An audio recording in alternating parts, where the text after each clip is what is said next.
teams here, right? Yeah. All right. Ready for it. We got first game of the day here. We got Darkside Knights going up against CPG Proton. What are you looking for in this one? I'm excited. I think these are two high energy hype teams. They've had a crazy split so far. The Darkside Knights has a lot here at stake. They're looking to get back into the finals to take on Titan Gaming, a team that they lost to in week 1. So this is kind of their redemption story here in the semifinals, looking for their chance to prove that they're in fact the best team in the SOS, and in week 1 was just a fluke. On the other side, CPG Proton is a team that's been, a very perhaps maybe controversial team. They're a team that likes to trash talk, that likes to cause some drama perhaps. So this is their chance, I think, to put their money where their mouth is, to say, back up their talk. Exactly. Yeah. Get into the finals. We'd like to see say that. We are in fact a top level team, and we deserve the right to trash talk a little bit. So I think this is going to be a really exciting series. I think both these teams are scrappy teams. They like to skirmish a lot. They like to team fight. For me, I think the jungle matchup will be pretty interesting. Nowadays, the jungler for the Darkside Knights it was hugely impactful in their games.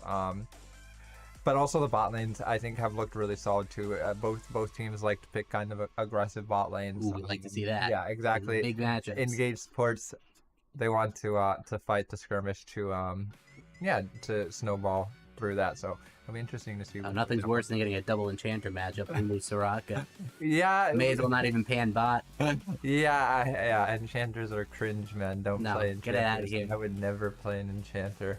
But yeah, so we'll see how it ends up working. I mean, I think the Darkside Knights has a lot of strong things going for them. I would say they're probably the favorite team. With that being said, I think Proton has had some really solid moments over the split. I think as a team they play well together. Definitely. They have a lot of good synergy together.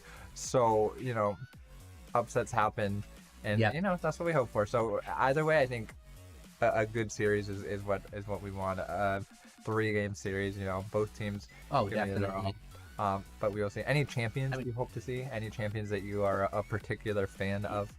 You guys gotta put it all on the line. I want people going all in every chance they get. I want to see Blitzcrank. I want to see just all in team fights. I don't want any of this split push, poke comps. No, just second we hit level 6, full group. I don't care what the objective is.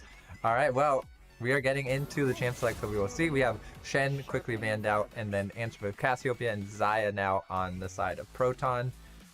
Targeted mid bands going on the side of the Darkside Knights here. Getting the Cassio out and the Zoe. Look at that. Clearly singling out the mid laner. Yeah, I think level 18 has been a really big shining point for the side of Proton. I think a lot of their snowballing gets played through them, so not super surprised to see that. And then 2 top bands. Fish has been an absolute monster for the side of Darkside Knights. Every single one of their wins has has been a huge top gap, so no surprises there. And then Trundle rounding it out. Common pick for Bollock. So first pick here is interesting. We'll really see what they get to prioritize. They're going for the Alistar. Really interesting. I know that Not So Dark has played. I believe he's played Alistar a couple times. Personally, I think Alistar is a really iffy first pick. Really, I don't like that at all. Almost unplayable matchup. Yeah, for exactly. That's something you pick as you a never counter or something. Yeah, I think blinding Alistar is definitely tough. So a lot of pressure on bot lane right now, and they're gonna instantly answer with the. Ooh. Could be Brand. Could be this okay. Could be Braum. Braum is a really good answer. Alistar can't do too much against Braum. Yep. So Braum a good answer. A lot of super level pick. Can do a lot of things. Get very strong laning phase. Yeah. Scales well into the game. Yeah, and just really good in multiple phases. Oh yeah, that's its strongest point by far. See what the second pick is here. See how much we can punish the Alistar first pick and going with the Yep. What are you going to do against that? Yeah, it's tough. I have to say, the Ezreal pick is a bit weird for me because I don't think it's a great combo with the Braum. I would, if you're trying to maximize punish the Alistar, you could almost go for something like Ezreal Karma that has a really OP level 1, a lot of poke, and Alistar never really gets to engage or find anything meaningful. So I think the Braum is a good answer to a melee support, but I really would like to see something maybe more like Jinx, Ashe, a more on-hit AD carry to really utilize that passive. So no, definitely, that makes a lot of sense. But Sejuani, Caitlyn. Interesting picks coming out here. I hate both bot lanes. I'm going to be honest with you. Yeah, I don't understand either of them. I don't think they provide tons of value, but they have the potential to be explosive. And I know that Caitlyn is just a comfort pick for Garwood. So, you know, I mean, they have good gank setup, I guess, on that side. That's true. Like this is for the Sejuani. It's not the worst thing. If you get Alistar comboed, you're probably going to die if Sejuani's ganking with the trap. Yep. Hopefully they manage to be able to time. But laning phases can be a little bit weird. Kind of weird to see the Alistar and the Caitlyn. Kind of taken away from Caitlyn's biggest strong point, which is early game lane control. Yeah. So. Absolutely. So a little bit of weird pairings in bot lane. I like the Gangplank pick a lot. I think it's good into teams that have to run into you. You know, Alistar, Sejuani both like to go forward and engage, and then Corki's going to be banned out. Corki is strong mid lane, and the Radiance and the Siege with Caitlyn provides a lot of value. So the Corki ban makes sense there. Yeah, because definitely don't want to get into like a hyper poke comp where you're just getting split across the map. It's definitely something you want to avoid. Them being able to play it so far at range. Absolutely. And Victor taking what up? We glanced over this. The GP pick this early. What's your thoughts on it? Do you think that's a safe thing to blind this early, or? Yeah, I assume he was maybe worried that he would get banned out on the second rotation. He really values the Gangplank. I think Gangplank is a strong champion right now, but there are some tough matchups for it. So I think there's a lot of pressure on Proton to counter this champion, because I think if it doesn't get countered, it's an incredibly valuable pick. Very strong, great scaling, and really good into dive comps as just counter engage. But that's one of the side effects. You're going to get a jungler ban out of that. Yep. Not picking it there. Graves off the board. Yeah. Really interesting to see what this rotation is. Definitely going for a jungle pick here. I can't imagine they're going to blind their mid as well as their top. Yeah, it's going to... Okay, so it's going to be a Hecarim pick. Interesting. Yeah, I feel like both of these comps are a bit weird because they lack clear identity and what I they want to completely agree. do. Yeah, they're not all in, and they're not like... They're not kite oriented. It's almost like you swap some of these champions around, and maybe both comps would make a little more sense, but... Yep, absolutely. I kind of agree. The Olaf pick here. Is that going to be the Olaf top lane?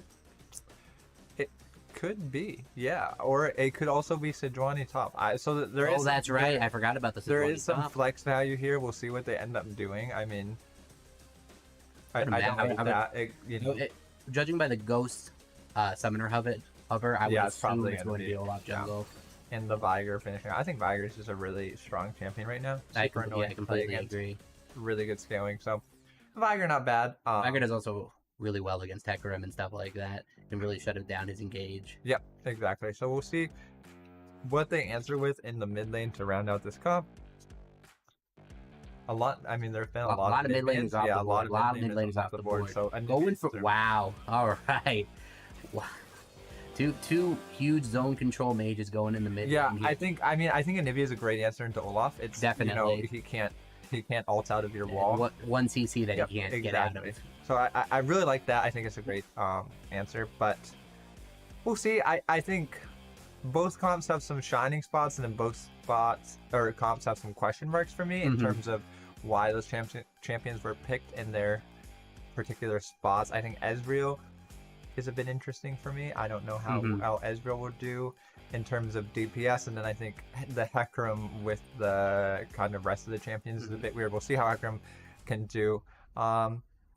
If you had to choose, it's tough. I feel like there's a slight bit more reliable engage on the side of Proton, but I don't know. I think they both have decent damage spread. It really, I think something like this is going to kind of come down to who has the early game advantage, because either team could snowball, but I think, I don't know, with the Viger insurance on their side, and Caitlyn scaling a little bit better as like on hit 80 carry, it's gonna.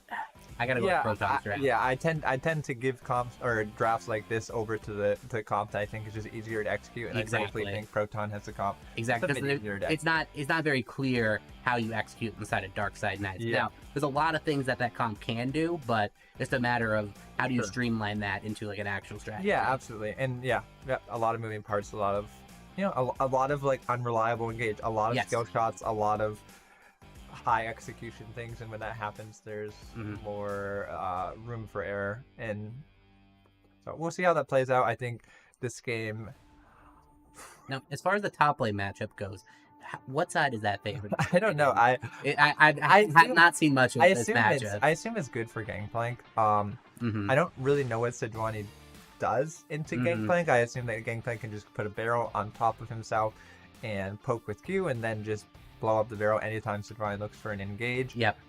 He has a pretty safe, sustainable lane. He can ideally get push into Sejuani, so I think it's a pretty good Gangplank favored matchup. Yeah, definitely. In my opinion, maybe I'm wrong, but with that being said, I think there's a lot of pressure on junglers to swing these lanes because 100%. I completely agree with that. Like all these lanes have a lot of like agency for junglers. For junglers. Exactly. Both comps have very good enabling their junglers. Yep. And I don't think any of these lanes by themselves are particularly volatile. I don't think there's tons of all-in potential from any of them. I mean, like Caitlyn, Alistar maybe, but Braum is a pretty good answer into that in terms of just being able to kite and disengage. And then, Anivia Hecarim is Anivia versus Viger, a weird observation. The oldest champ in this game is like season 3. Well, Alistar, no? What? Isn't Alistar the oldest? No, Hecarim. Hecarim came way after that. Oh, you're the most recent.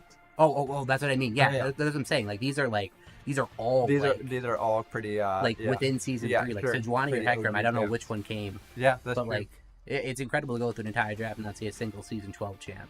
That is true. Yeah. So I mean, I think there are like a lot of power picks that just weren't really, valued by either team, which is always interesting to see. Hecarim release date April 18th, 2012. Well, what about Sejuani? What was Sejuani? If we could get that pulled up real quick, get that information. You can also see what Oh, look at that. Hecarim just a little bit newer.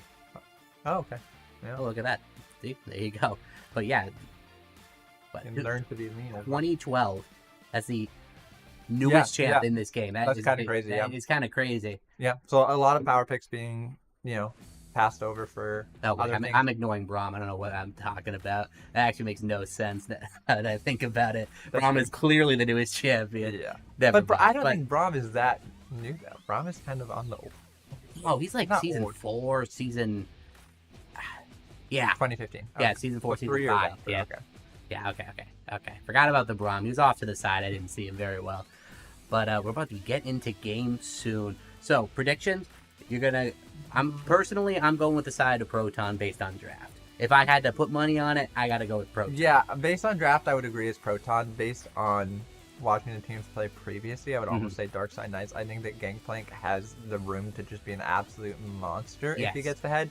So I think, a lot of pressure on the side of junglers to shut down lanes and kind of swing them in their respective team's favor. But I would agree. If it's just strictly based on draft, I think it's Proton as well. I think GP's probably one of the biggest focal points in this match. You get that guy ahead, he can solo-handedly carry an entire game. Yeah, absolutely. And I'm not positive, but I believe that the Gangplank has been banned versus the Darkside Knights a lot. I think it's a champion that Fish likes, he values a lot. So the fact that he's getting it this game on a comfort pick, is definitely huge. And it is a lot of pressure on him.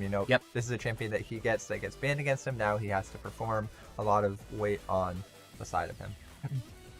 And then the Caitlyn too. I think there is pressure to get early game value from Caitlyn as she gets outscaled, I think, pretty hard by Ezreal. It's a champion that I think really pick just to give you early game advantage. You get a lot of bot push with it. You can get flates. You can get bot lane pressure and look to invade or something like that. And Hecarim is a champion that is very weak early game. Typically doesn't take flash. Very easy to invade and punish his early game. So for Proton, I think there's a lot of pressure on them being able to, abuse the early game, abuse their pushing lanes, and not let the side of Darkside Knights scale. So we are on into the game. Both teams coming in. Looks like fairly standard starts. Not going to see anything too crazy. Haven't seen anything too crazy getting into semis here. No crazy level 1s, no crazy strategies. Just let it get into the lane, let it play out. Don't let anything too crazy happen.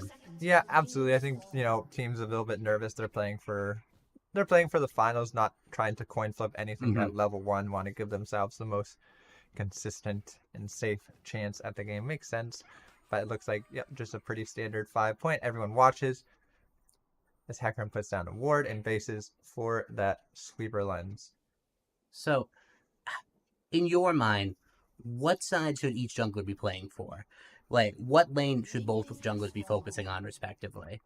Yeah, I think there's Olaf's job should be to invade. I would really something that's common you see against a Hecarim is a little bit more difficult to do with Olaf is you just start red and then try to fight him on Gromp. Yep. They have a pushing bot lane. Caitlyn's going to get the early push, which means that the Proton bot lane will be able to respond a bit quicker. Yep. So I think there's just a lot of pressure on Olaf to directly try to match the Hecarim and attack Hecarim wherever he is. Hecarim is probably just going to want a full clear and maybe cover lanes, but I think there's a lot of pressure on Olaf, not necessarily to play for a lane, but rather attack the other jungler and not let him free farm and scale at all. A little bit of poke going on here, level 1. Nothing too crazy going on. And if you're getting the push out in the mid lane, a little bit more power in that early game, but Viger's going to scale just fine. Yeah. And here, so this is really the window for Darkside Knights to abuse his Alistar. Yeah. Alistar is not a champion at level 1. Not at all. He has no ability to do anything. He's just can try to walk at you and Q, but I think, you know, Darkside Knight should be careful of giving them too much room level 1 and letting them kind of get past that the level 2 push, going to try to get up for the punish. Getting the Q onto the Caitlyn. Going to walk out, though. Not too much going on there, and I think Proton will take that for sure.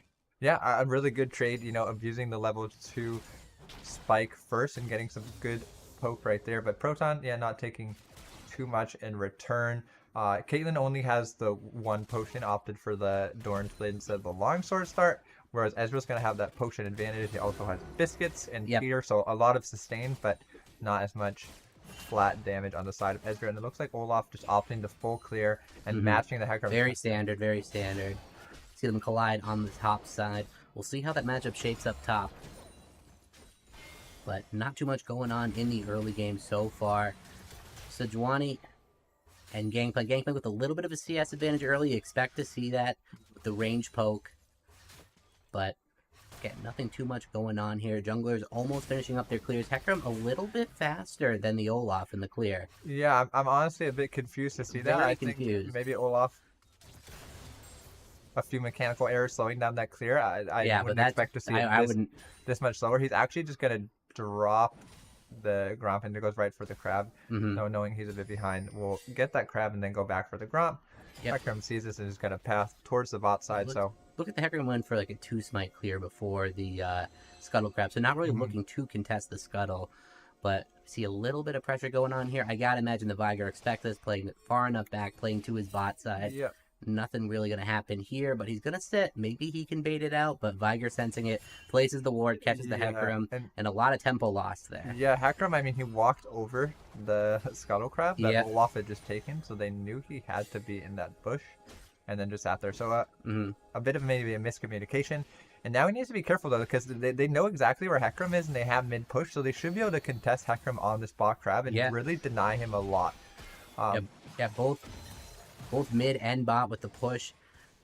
Hecarim can't really go for this here. The only thing he does have is this. He has a smite advantage. He does have the smite advantage for free, but and then again, not punishing, not really trying to do too much. Bot lane a little slow to rotate, as was the mid. Could have really punished Hecarim, get him caught out without the flash. Absolutely, I think a really big missed opportunity right there. You have pushing lanes, and you know exactly where Hecarim's going, and especially with a flashless jungler. Yeah, you have to try to abuse that if he's in a vulnerable place when your lanes are pushed like that. Yeah, and they just give the Hecarim too much room, and I think Hecarim gets away with murder a little bit there. He sits on vision, they know exactly where he is, and then walks down, and he still gets that crab, and still gets his Gromp reset, and in a weird world, actually comes up ahead of the Olaf on tempo, despite sitting on vision for about 10 seconds, so. Still, nothing really much going on. A slight gold advantage on the side of Darkside Knights, definitely coming from that Gangplank. CS starting to bloom a little bit. Looking at about 14 CS difference. Not pretty even every other lane. Caitlyn a little bit behind, Viger a little bit behind, but at the end of the day, fairly standard. Not too much action going on. And we'll see where these junglers look to focus. Yeah, it looks like Hecarim is going to walk back to his top side and possibly clear back to the bot. He should have a window to maybe look for bot lane trying to crash this wave, and it looks like he's actually just going to run straight there. He really wants to contest this bot push. You see Olaf walking for it too, and this might be the first action. Bot lane wants to find a reset for Proton, and they need to crash this wave to do so. So Hecarim is here looking maybe to cover. He's actually pathing away. Okay, and it looks like Proton is going to get that wave pushed out, or not really. Looks like it's going to reset completely. Going a long way. And nothing really going on, but that CS lead in top, ballooning even more. GP trying to hold the wave there, keeping its advantage going. You can see the poke coming in, and the ultimate coming in on the mid lane here. Viger just going to put down his E and walk out of there. Yeah. Wasted a little bit. Didn't get too much with that first Gangplank ultimate at all. Yeah, gets the push out in mid, gets the reset for the Anivia, but that's pretty much it. The Viger had the flash. The Viger did have the flash. We did miss that, but... So some value from there for sure, but Viger, not too sad about that. I mean, he's a safe champion. That he's not gonna be looking to use that flash offensively. He just has to play it safe by his tower. Yeah. Now they're gonna look for the red buff. This is actually a really good play by Darkside Knights. Knows they have the mid advantage. Just get that pressure on the Olaf and really nullifying Olaf's early game advantages. Olaf popping the ghost? Yeah, Olaf popping the ghost, and Anivia doesn't use a single ability. She doesn't use stun or wall. I think Olaf was actually just dead if she's either one of those, and then Hecarim pushing the Olaf away a little bit. Having full vision on everyone on the map, knowing exactly where they are. Kind of an interesting choice by that, but it secures the dragon, got the mid pressure, got the pressure onto the jungler, and getting that early dragon, huge swing. Yeah, it's still definitely really good. Early dragon on a scaling comp is pretty valuable for sure, but I think maybe a little bit of nervousness, not wanting to start the game or anything. They're not really pulling the trigger on plays that I think they have windows for, but in any case, Darkside Knight still up in gold, up in dragon, up in tempo with the scaling comp. Definitely a place that, they're not. And top lane getting worse and worse. That GP is getting big. Got a nice base off, not going to be punished for this. Going to meet this wave just in the nick of time. Yeah, absolutely. Look, smart pathing by the Gangplank as well, expecting possibly the Olaf looking for the invade, getting through, making sure everything's okay. Yeah, now he's going to look to hold this wave again. Sejuani desperately needs to crash it, but just can't. Sejuani has no agency in this at all. You just have to play for jungler, help and play weak side. Like, there's really nothing you can do. Yeah, and this is the problem with picking something like a Sejuani into a Gangplank and just leaving that matchup in a vacuum. It's so doomed for the Sejuani. There's nothing you can do. It doesn't have the push potential. But value of the Olaf, though, being able to get that Rift Herald nearly solo. Yeah. So we'll see where they end up using that. Early game. But I think if you're the side of Darkside Knights right now, you're pretty happy. I mean, you have a CS lead in the Caitlyn v Ezreal matchup for Ezreal. You have a huge CS lead for your Gangplank, and mid lane is going about even, which is fine. And then the jungle, a little bit of a lead for the Hecarim right here, and the early dragon. So I think, this is a composition where there's a lot of pressure on Proton to make plays early, and it looks like they're just being a little bit overly passive. CS per minute chart, that Gangplank topping it easily right now. 11 CS per minute. They'll take that any day of the week. Yeah, this Gangplank is really turning into an absolute monster right now, sitting on that Sheen and Caulfield's hammer compared to the tier in the cloth armor of Sejuani. Now, in some cases, you'd be okay with the Gangplank getting the matchup. You understand that he's going to have the early game advantage, but there's no response in any other part of the map. Right, Mid losing pressure with the Viger flash, and bot lane seems to just be passively going to the Ezreal. The early game of the Alistar is definitely being punished here. There's not a lot that Caitlyn can do. Can't play up like he normally would and get that lane pressure, because Alistar is really not a champion unless there's someone following him up. Yeah, and I think Caitlyn is a champion that you need to pick a comp around. I think you pick Caitlyn to get early game plates to siege out early and really try to balloon your early game gold lead. If you're gonna just pick a champion to go neutral and lane with, just play Jinx. Yeah, exactly. It scales. She scales better. But here, I say that there's an all-in and bot lane. Alistar's gonna WQ forward. E away from the Ezreal is gonna get him out to safety, and a good ult from Braum onto 2 is gonna disengage that. And nothing really happening. Nothing really happening. No summoners having to be blown. Little mistimed with the Olaf, but it looks like they're just trying to get this wave pushed out and get some plates down, get that Rift Herald popped. Olaf staying for a long time. Hecarim looking to get pressure on the top side, but Olaf opting for the base. But let's see if anything happens here. Sejuani getting the wave crashed in on her. I can't imagine they're going to be looking for a dive, but they might just. Yeah, they might. I mean, they have the Hecarim ult and the GP a lot of damage, but this bot play at this point is just no longer worth it. The No, Hecarim is getting so much this is tempo now. extremely forced, and they're taking free poke from Ezreal. There's Yeah. just no way to actually force this at all. Yeah, and they're just sharing XP at this point. Even if they get the Rift Herald down, it doesn't really matter. They're just It sharing doesn't really plate do gold. anything. Hecarim is just taking the entire topside jungle of the Olaf now and is turning into a bit of a disaster. They need to be careful of what they're forcing, and it looks like Sejuani might get dope, Yeah. but they should be careful of this. Olaf has had a lot Yeah. of time to base and run top. This dive is... Just clear the pink, a good defensive pink by the Sejuani, understanding that the vulnerability that she has. Replacing the ward, Hecarim trying to get the cute reset, has to use the sweeper. But Olaf coming here, make sure that that doesn't actually happen. But at the end of the day, it's an action by the Hecarim that has to be responded to by the Olaf. So Yeah. Olaf's not really gaining anything here. Yeah, It's preventing the dive. And a plate over for the side of Gangplank now. He's getting Oh, so it looks strong, like but look at they want to go in onto They want the Sejuani. 2v2 under tower. They have the damage, but they do not, turning it right back around. The GP taking damage. Olaf almost going down, and both sides extremely low. The Viger TP coming in at the end. Is that going to be enough? The flash ult, not enough damage from the W from the Gangplank, healing him up just enough. And I think Viger is worse for wear. But for some reason, GP walks back in, gives up first blood, and wow. Very weird sequence there. You think the GP's out, but he walks back in, gives up the first blood, gives the stack up to Viger. Yeah, That was a very interesting exchange right there. some mechanical errors on both sides. The Hecarim ult goes wide, and that is the little bit of damage that would have caused Sejuani to die. Viger flashing forward in the ult not killing, but Gangplank feels generous. Indecisions on both and sides gives the kill right there. back. Yeah, Not really committing, and when they finally do commit, not executing the way they want.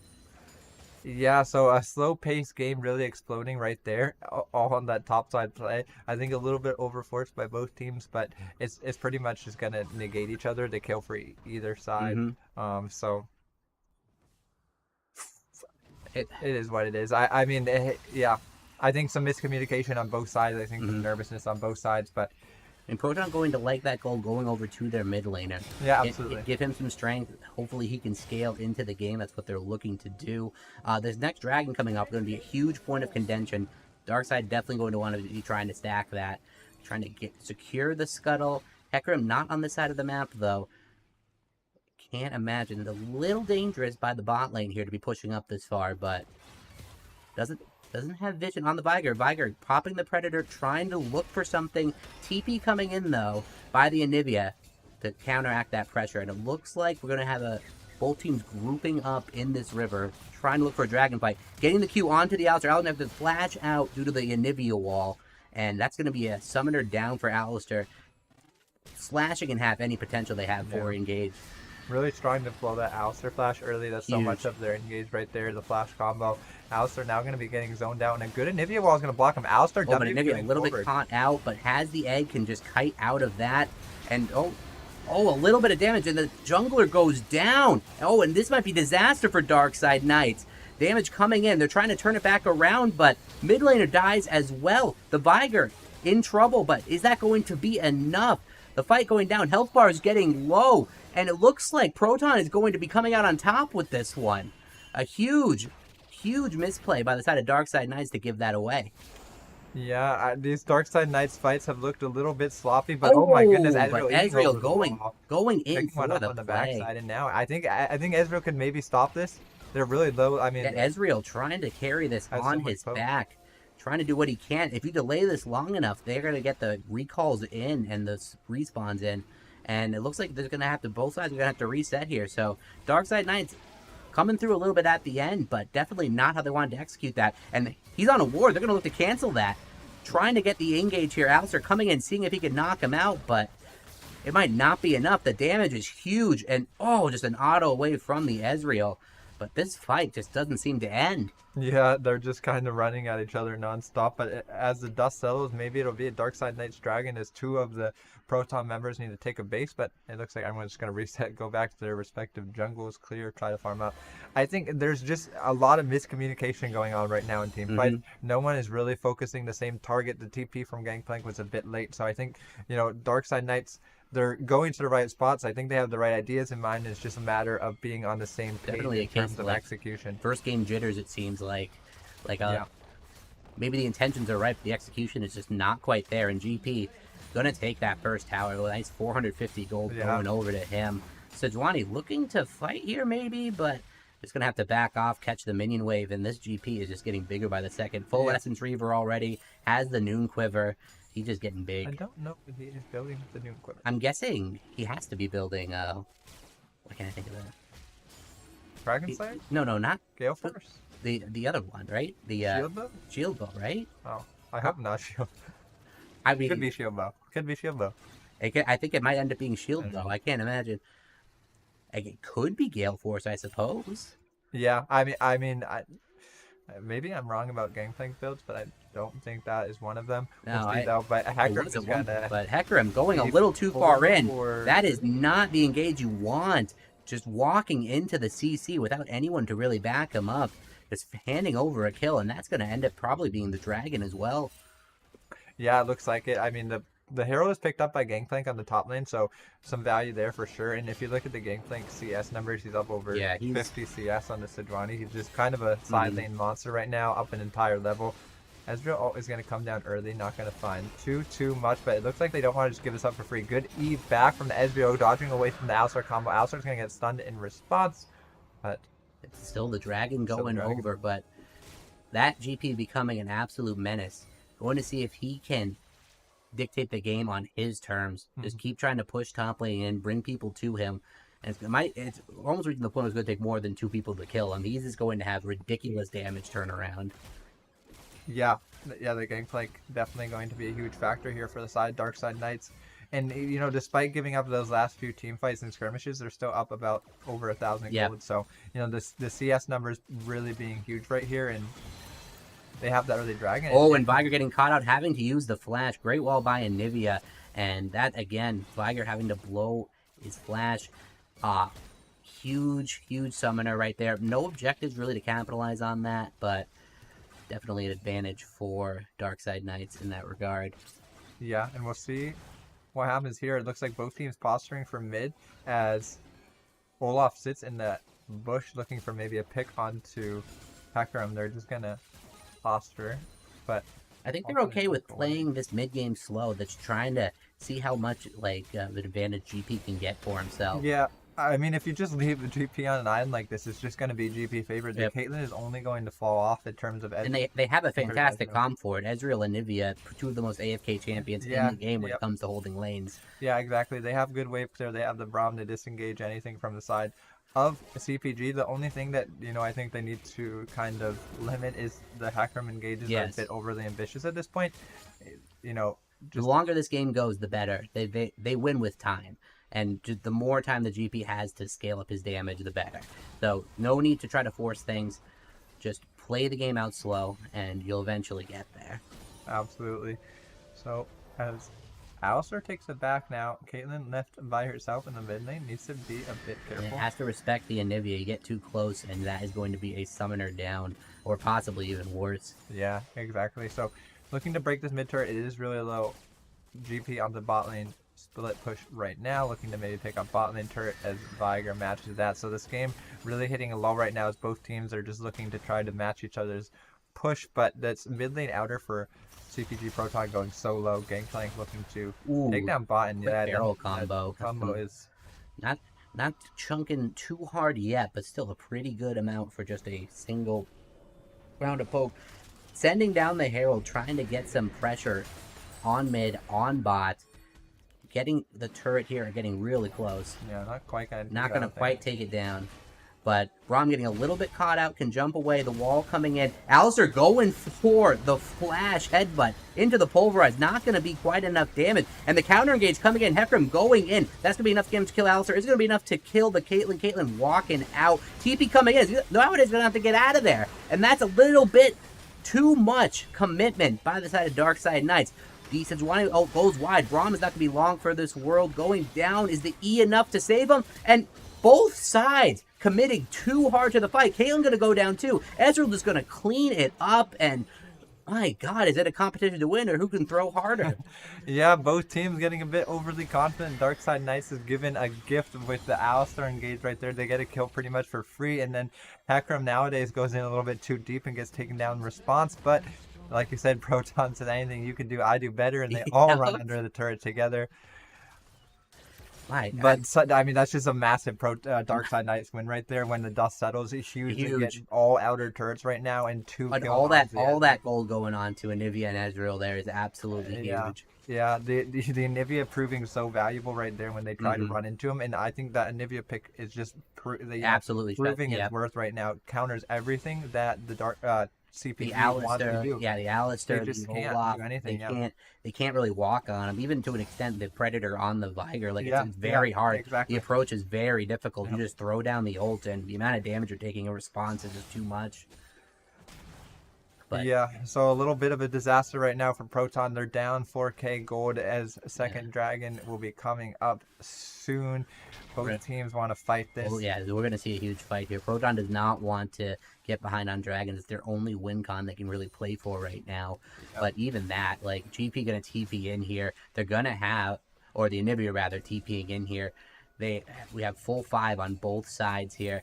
I don't want to see Darkside Knights going for an engage here. They're best off just starting the dragon, baiting them in, making them make the play and responding. You know, these Hecarim ults need to be held. I think Hecarim needs to go in as a counter engage. There's no way they click on that. There's absolutely no way to go over the wall here.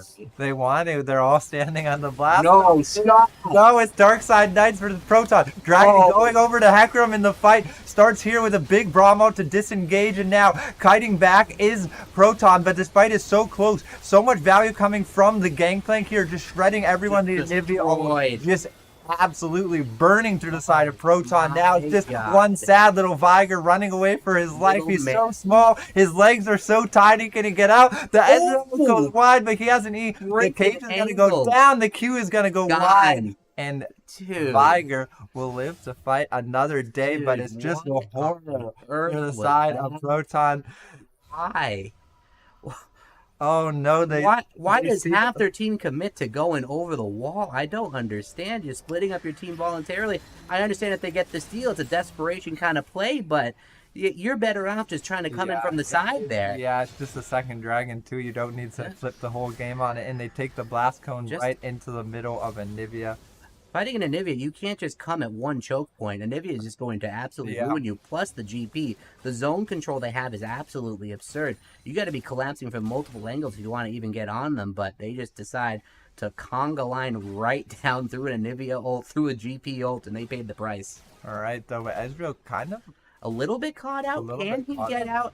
Alistar walking up. But is it going to be enough? Do they have the damage? I don't think Ezreal can get out of this. Getting a little, even blocked by the minion, but he is done. A little careless by the Ezreal to be pushing up with his team where he is. A little bit too much by the Ezreal. Kind of a little greedy death, but a good job by the Alistar holding his combo. Yep. For the Ezreal E away and then using it then. So they're going to get one kill back in return. It's kind of a meaningless death in the grand scheme of things. They don't really have any objectives to pick up on the backside, and the lane state for Darkside Knights is so good that Proton can't really punish beyond that. But still, kill over to the Caitlyn. They will take that for sure, as she looks to go for about 1.5 items. Ezreal looking to complete his third shortly. He is very, very strong right now. Definitely the huge power spike coming through. But right now, honestly, if you're Proton, what are you looking for to get back into this game? It is just almost insurmountable at this point. The GP does end up picking up the shield bow, going for a very, very conservative build, crit oriented, but but still, at this point, does it really matter? He has so much gold. He's so strong, so much gold, almost 100 CS up over the Sejuani. I think if you're Proton, you really just gotta look for a pick right now. They do have some good single target range CC with the Sejuani ult. They have the Viger, Predator, Cage, and the Alistar combo too. So they can look for something, but Darkside Knight's not going to give them that opportunity as they start up Baron, and I don't think that Proton has any idea that this is happening. There's no vision, and Alistar's going to go face check. I'm completely out of this fight. Olaf just walking from base, and look at the Gangplank is on the bottom, still pushing right now. Viger popping that Predator, trying to get in, but it's not even going to be close. Going in without a contest, and Do they try for the suicide response? Looks like they're just going to back off, but a completely free Baron going over to Darkside Knights and just pressing the advantage even further. This game is not long for this world. Yeah, really tough spot to be in. If you're Proton right now, I think they just have to look for something, maybe a pick before Darkside Knights recalls and gets to spend their gold, because if they just wait this out, it's so difficult for them to play. There's a lot of really safe range wave clear on the side of Darkside Knights, and it's really hard to find these engage windows. So we'll see if they look for something right here. I mean, Anivia kind of walking up a bit far, but getting a good free chunk of damage. No real pressure to be had there. Gangplank and Sejuani mixing it up a little bit there. Sejuani taking some damage, not going to matter too much. Gangplank getting that pressure in. A little mismatch with the pressure mid. Can't extend too far. Realizes that, though, and backs out. And they're going to be split between 2 lanes of Baron minions here. Hecarim sitting in base, not with the team right now. So a numbers disadvantage might happen here if they choose to pull the trigger. But it looks like they're just content with sitting back, letting the Baron minions do their work. But, oh my goodness, that damage by the GP. It's getting, but he might have committed a little bit too hard. Going in the Alistar combo, the Caitlyn, it looks like that's going to be too much for GP to handle. He's not going to get out of there. And GP overextending, not communicating with his team properly, and the whole team rotating, and no response by mid. Yeah, a little bit weird. Their waves are really not synced up well at all. So you see, 5 people go for the Gangplank and bottom, and there's no response on that mid lane turret. They're just getting the red buff right now. So Darkside Knights definitely a little bit of a lapse in their macro right there.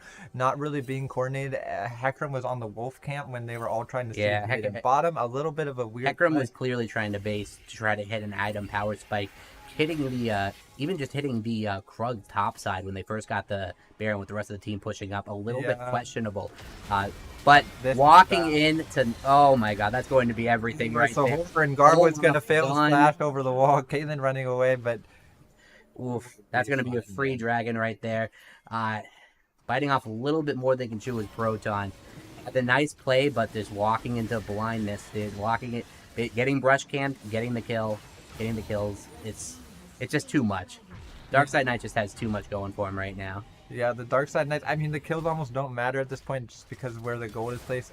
Gangplank has such a huge lead just from farm alone, and then you have 4 kills on the Anivia with 7 on the Ezreal. And this is such a massive play. Hello, Keith in chat. I love you too. Oh, that's Thank you Keith. for checking. That makes a lot of sense. Oh my god. So it's it's a bit of a disaster right now if you're Proton. I mean, they do find a good pick onto the Gangplank, but it doesn't look like they knew what they needed to do next exactly, and they were a bit split. 3 people run to Dragon when 2 people sit on the mid lane, and they just get picked out. Speaking of picked out, Alistair kind of by himself. A big Anivia wall is going to block him from getting back to his team. The slow's going to go down. He's so tanking his ult, but the ult's going to wear off shortly, but it will bring him back safely to his base. Good by Darkside Knights, not trying to overcommit too much, playing it a lot slower. Would have been nice to see that when they had their Baron, but definitely managing the waves a lot better, having the numbers, GP properly, not trying to overcommit, and it looks like they're just going to get this turret for free. Interesting. Not really too much contest by the side of Proton. Yeah. I mean, there's a 10k gold lead on the side of Darkside Knights. I think maybe they're... just not realizing how much of a lead they actually have, that they can pretty much just walk into Sejuani out of this fight, taking the free inhibitor at this point, and at this point, Darkside Knight has to play methodically, not get caught up. But as I say that, Viger stun coming in, but Viger's going to be the one going down, getting absolutely demolished. Caitlyn soon to follow, and this game is over right here. The flash ult by the Braum going in. Sejuani trying to run for her life. Same thing with the Olaf, running away with the ultimate. It's not going to matter. They don't need to kill them. They can just go end the game. But you got to go for glory. Get that Sejuani out of my Summoner's Rift. Absolutely destroyed. They're going to go for a clean sweep here. Get every inhibitor. Get every tower. Really make a statement. Yeah, they want the stats. And Darkside Knights are going to be taking this one. Olaf going in for some desperation, but ends up with humiliation. Yeah, it's huge. Nowadays...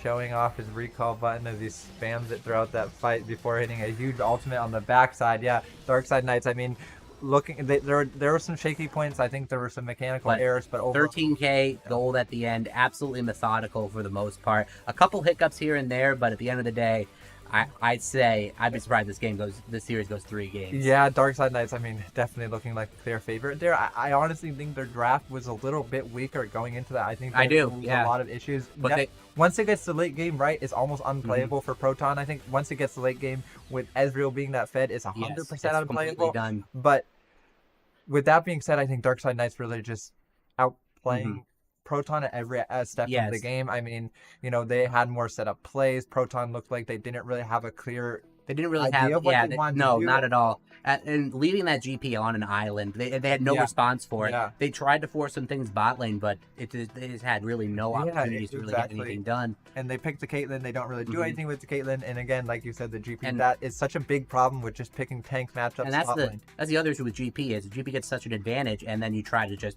get pressure bot lane, then GP drops ult. There goes the entire advantage you had. So I'd be surprised if we see GP game 2. Yeah, I think GP is a really strong sleeper champion, and this is something that I think teams need to recognize. If you pick tank, you can't just let your tank go down 100 CS. No, and not at all. Let the opposing top laner snowball. That is not a viable strategy. No. Just because you're a tank doesn't mean you're gonna not need items. You need items, and in fact, I think in a lot of cases, to play tanks well, you actually need to know these matchups better. 100%. As a tank player, it's quite hard to play into that matchup. So I think if you're gonna play a tank, it's good. But do not pick a tank and go down 100 CS into a gangplank. It is gaining absolutely nothing from it. Exactly, it's an absolute disaster for your team. It's just an absolute loss and no other benefits coming from it. Yeah, exactly. So I would like to see some draft adaptations if I'm Proton. I would like to see some game plan adaptations if I'm Proton. With that being said, I think the Dark Side Knights also has some room to clean up. I think the draft had some maybe questionable aspects to it, but with that being said, it did end up working out really well. I mean, the Ezreal just being a safe AD carry that can really kite back well, and the Anivia pick also looked really well too. I think the Anivia pick was absolutely monstrous. Yeah. So definitely a lot of value there. And we will have a quick interview coming up with whom I am not sure. It is a surprise. We just got the notification now. To me. I just see that we have a quick interview with, and that is all. So it's keeping us. Perhaps we're going to be surprised by this. I don't think we're going to get any sort of notification. There might not even be an interview. There might not even be an interview. Who knows? I'm not sure if I'm supposed to talk yet, so... Sure. It's good. I'm not sure if we'll have an interview right now, but we'll go for it. So, why don't you introduce yourself? Yeah, I'm Squishy900. I'm the ADC for Dark Side Knights. Hello, Squishy. Hello. Hello. I wish we had known that going into the interview, but awesome. So, how do you feel about what you guys did game 1 there? I felt pretty good about it. There's some early mistakes we made. Yep. Jungle sobriety on our side is a little questionable. Okay.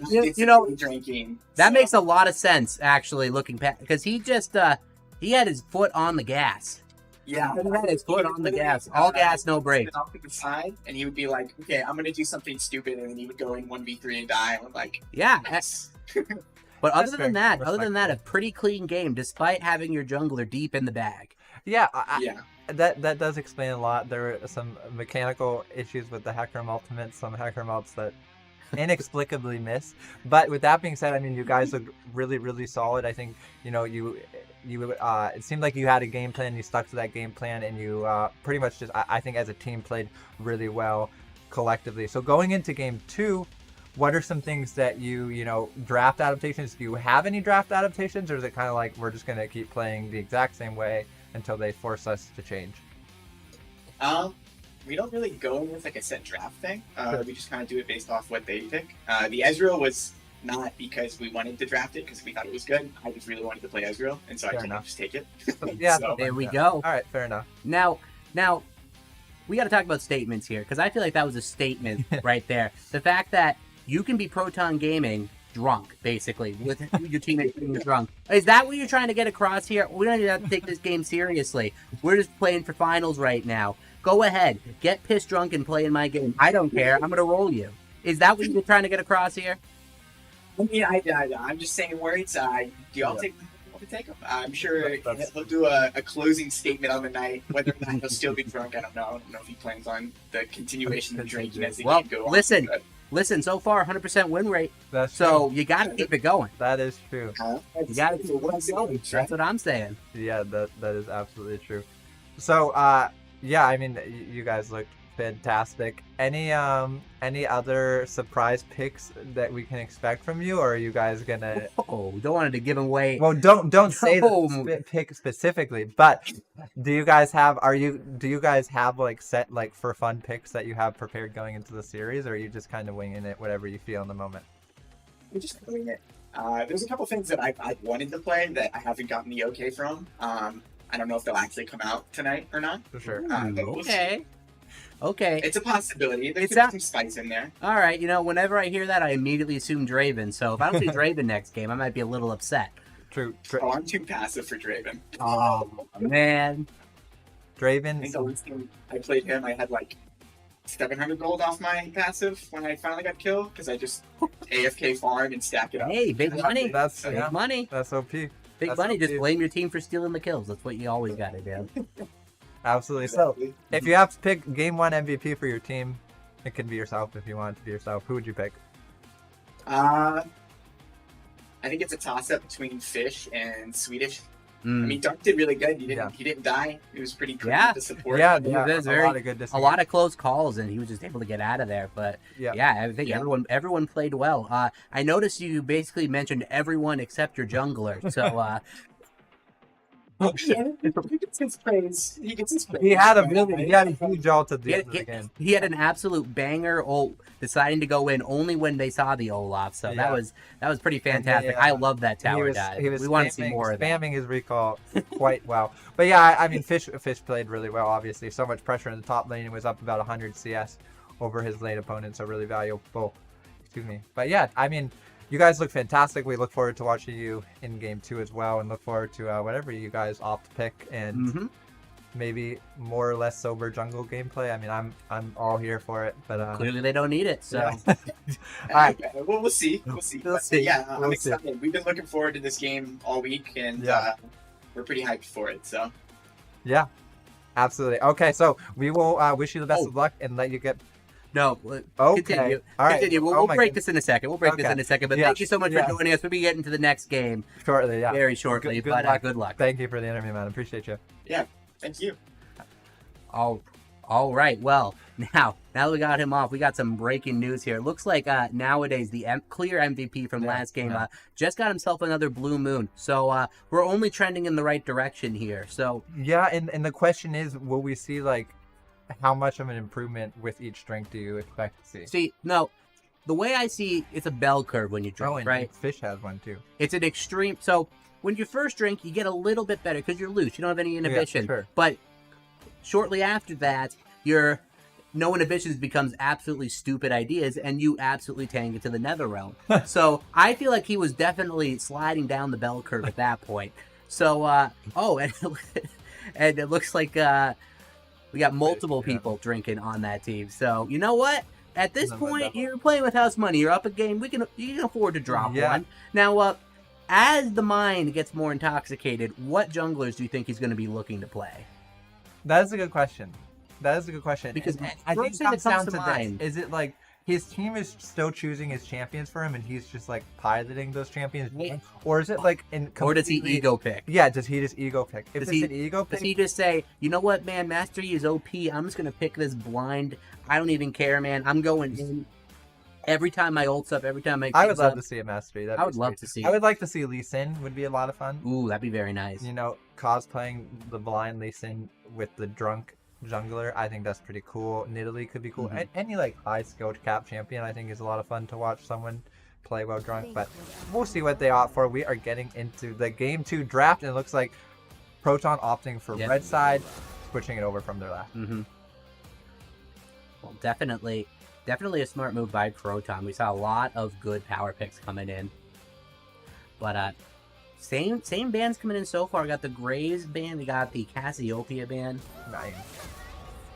Yeah, so another mid lane band right there. And I'd be honestly surprised to see Anivia go through here. I'd be very shocked to think if they can win with that Anivia. Yeah, the Anivia was OP. I mean, so the Shen's taken out. Every time Fish has played Shen, he's been an absolute monster, so they don't want to let him get his hands on the Shen pick. And then Graves for nowadays. Oh, and the Trundle. So they're just going to do the same again, band. Maybe going for better counterplays. For Darkside Knights, I have no issues with that. You know, if you go into your game 1 and your game plan works, like why change things up? For Proton, I don't know. I think you have to ban something from last game. I think there was, that Anivia caused huge problem. Unless you think you have an answer for that Anivia, and you're just gonna assume they're not gonna pick it early. Yeah, exactly. That's definitely fair. Hovering the Zeri, hovering the Aphelios between Asterisk and Lock. Okay, I like. Nothing wrong with a good Ash pick early, Yeah, I think Ash not bad at all. Safe champion, gets a lot of push. Really safe. Versatile champion, can do a lot of damage, but also provide. Can really simplify engage for a team, just having the champion itself. The Nautilus pick here, very interesting. We'll see what that's going to be paired with. Morgana. Wow. Okay. Wow, you already picked the support, buddy. Has to be, because Nautilus can't do anything. Or jungle. I'd be shocked if it was. So this is weird because for me it's like your red side. You're picking a support. You're picking two. Why don't you just pick Morgana and then flex it though? Why don't you just pick Morgana and AD? Wow. Whoa, a Zed pick? I only can hope that's Zed going jungle. I hope it's 100% Zed jungle. It's Zed jungle. Nowadays is feeling it. I think you mentioned Zed jungle before. But back to the Morgana thing, it's like you have Nautilus and Morgana, you're on red side, so you get counter pick. Just pick the Morgana and your AD and then hold the Nautilus for a counter pick. I think it's more support. Exactly. And then you play that. The Nautilus is not going to be contested, and Leona an absolutely fantastic pick into the Nautilus. Right, exactly. And they're not going to ban out the So, Leona versus Nautilus is actually a really fun skill matchup, I think, because it can be Nautilus favored if you're good at the matchup. Because you can cancel the Leona with the Nautilus hook, depending on your timing. All right, it looks like it is going to be the Morgana. It's going to definitely be the Morgana jungle at this point. Unless it's It could be Action top. You could still flex that top, but most Actions I've seen tend to go mid. It is a very, very interesting draft so far. So you do have the aspect of the counter having the black shield for the Ashe ult. I guess it's a loose counter. Like it's like a loose counter. It's not. But the thing, Right. But that being said, we can also question the side of Darkside Knights their draft so far. They prioritizing the Zed. Here's the thing for me: if I'm the Darkside Knights, they seem to somehow be getting counter matchups in every single lane, despite being blue side, which is very strange. Which is very strange. It seems like they know what they're gonna pick before they even pick it. Just opting into it, like even the Apshon in a way, not going to be looking too good against the Zed. Looking against it's like a little bit difficult for him to do what he wants to do. It's going to be very interesting to see how they round these comps out. So far, I think Darkside Knights definitely need to go for some strong solo laners here to augment what they already have. The Ashe cannot carry the game by herself. The Zed maybe. Hey, the Zed might have feel invincible right now. Absolutely invincible. Could probably carry the game by himself. And Harry says, yo, where's Ari, Vex, Victor, Ornn, J4, Jinx, or Aphelios? Good question. That's a very good question. We've been asking that too. I mean, I definitely think Victor, Ornn, really OP champions. The other ones, they have their place. They're good. I don't know where any of the champions are going. Okay. All right. Well, are they going for some weird killing with Morgana Nautilus? Or it could be Morgana top, it could be Karthus jungle. It could be Karthus AD. Yeah, it could be Karthus AD. A little weird with the Nautilus, but there's still kill potential there. You can still get a lot of damage down with the amount of rooting that Nautilus can do. The Ornn coming in, I love that pick here. Very safe. Good. Really synergize well with the team fights. Oh my goodness, we're getting... Oh, look at that. Little complimentary beverage, and that's how interns get raises right there. Yeah. He's doing a great job. We might not know who the interviews are, but we do get drinks. Yeah, that's fantastic, Unfortunately, not SLS juice. We're fresh out. I had a little too much SLS juice last night. So I'm coming dangerously close to violating Twitch TOS, so we had... Stop that. Nowhere close. All right. LeBlanc. Oh, I like the LeBlanc. Oh, I like LeBlanc is a hype champion. Yeah. I don't know if it's that good of a pick into any of the champions. Darkside Knights has a very see hero, kill hero. I love Tom Kench. I don't know where any of these champions are going, and it doesn't matter. I think at this point you just picked so much. Okay, so BS. to be honest with you, I think that Proton's draft is actually so good right now. It turned out so good into the side of Darkside Knights, because I think that I don't know how Morgana jungle right now is. I know that Karthus just got a buff, but I think that Morgana, Karthus, and Tahm Kench are all so good into every single champion that Darkside Knights has. They all have to dive into you. Zed has to dive into you. LeBlanc has to dive into you. Leona, Ornn has to dive into you. And you just sit there with Karthus and Morgana and just passively kill all of them. Honestly, if Darkside Knight doesn't snowball, I don't see any avenue they win this game. Like, it's going to be very hard for them to find anything unless the LeBlanc goes absolutely...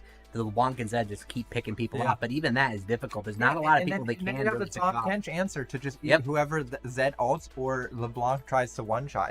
I said that this was a Darkside Knight's favorite draft, but in the end, they really good. They really rounded it out at the end of the day.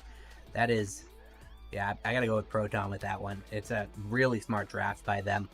And honestly, the Ashe is not even looking that strong against that because, sure, you arrow somebody, Tahm Kench eats them, Morgana Black Shields to even prevent it from happening. It's going to be very hard for Darkside Knights to find any sort of engage here. They're going to have to hope to get early game advantages and just keep pushing it. Yeah, I agree. For sure.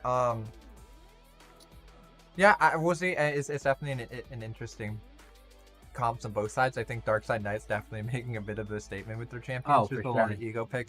Fish, the Ornn Fish pick has been... They clearly played for a best of 3 here. There's just no question. But, I mean, Darkside Knight's... Respect it. Looked really good in last game. So maybe they pull that out here. But, they're all kind of on champions that they've done well with traditionally. Fish on Ornn has been unbelievably good. I mean, the time that he last played Ornn, he was just like a split push 1v9 type player somehow on the Ornn. I know nowadays he's talked about wanting to pick Zed jungle. He is a player who likes to get his hype champions. Maybe we'll see. The bet's coming in early. 0% for Proton. Wow. Having no confidence in the draft they just picked here. We'll see when we get into game. I mean, if Proton does get behind, it can get a little difficult. But, I mean, that's the same for any comp, I guess. It's going to be... I don't know, it's going to be very tough. If Darkside Knights get behind, though, I think they're just doomed. They just don't have a lot of avenues back into the game unless you just completely avoid team fights and just kind of hope that either Zed or LeBlanc can just pick people off in bad rotations. I just don't see how they 5v5 against that team. Not at all. Yeah, it's tough. Really tough. All right, we are about to get in draft. I mean, I'm just really interested in the Zed jungle. I really want to see how it does. I feel like it could. If it does well, it could swing the matchup. Shots nowadays is. That's a good point. He was having a lot of trouble landing the Hecarim ult. That is a very big skill shot. So how does he do? How does he land a WEQ? How does he land that? Oh man, but it's a hype. I respect it. It's a hype. Got a umami in the chat here. Double assassin team is hot. I do agree, but they got to kill people in order for it to be that hot. So that is true. It's going to be pretty interesting to see if they have enough to get that. Yeah, no, that's true for sure. We will see as we are about to get in the game. I love Tahm Kench. That is one of my favorite champions. I don't like Tahm Kench top. I think it's a cringe pick. Tahm Kench support, very cool. But we'll see. Tahm, it is really cringe. Like you just don't do anything. No, you get rewarded for not doing anything. You just stand there. They get bored and they try to fight you, and then you just kill them because it's Tahm Kench. Your lane opponent tries to do all this stuff, and you hit 1 Q. It's like, oh, I guess I won that trade. Let me just walk out. You have a shield on a 1 second cooldown.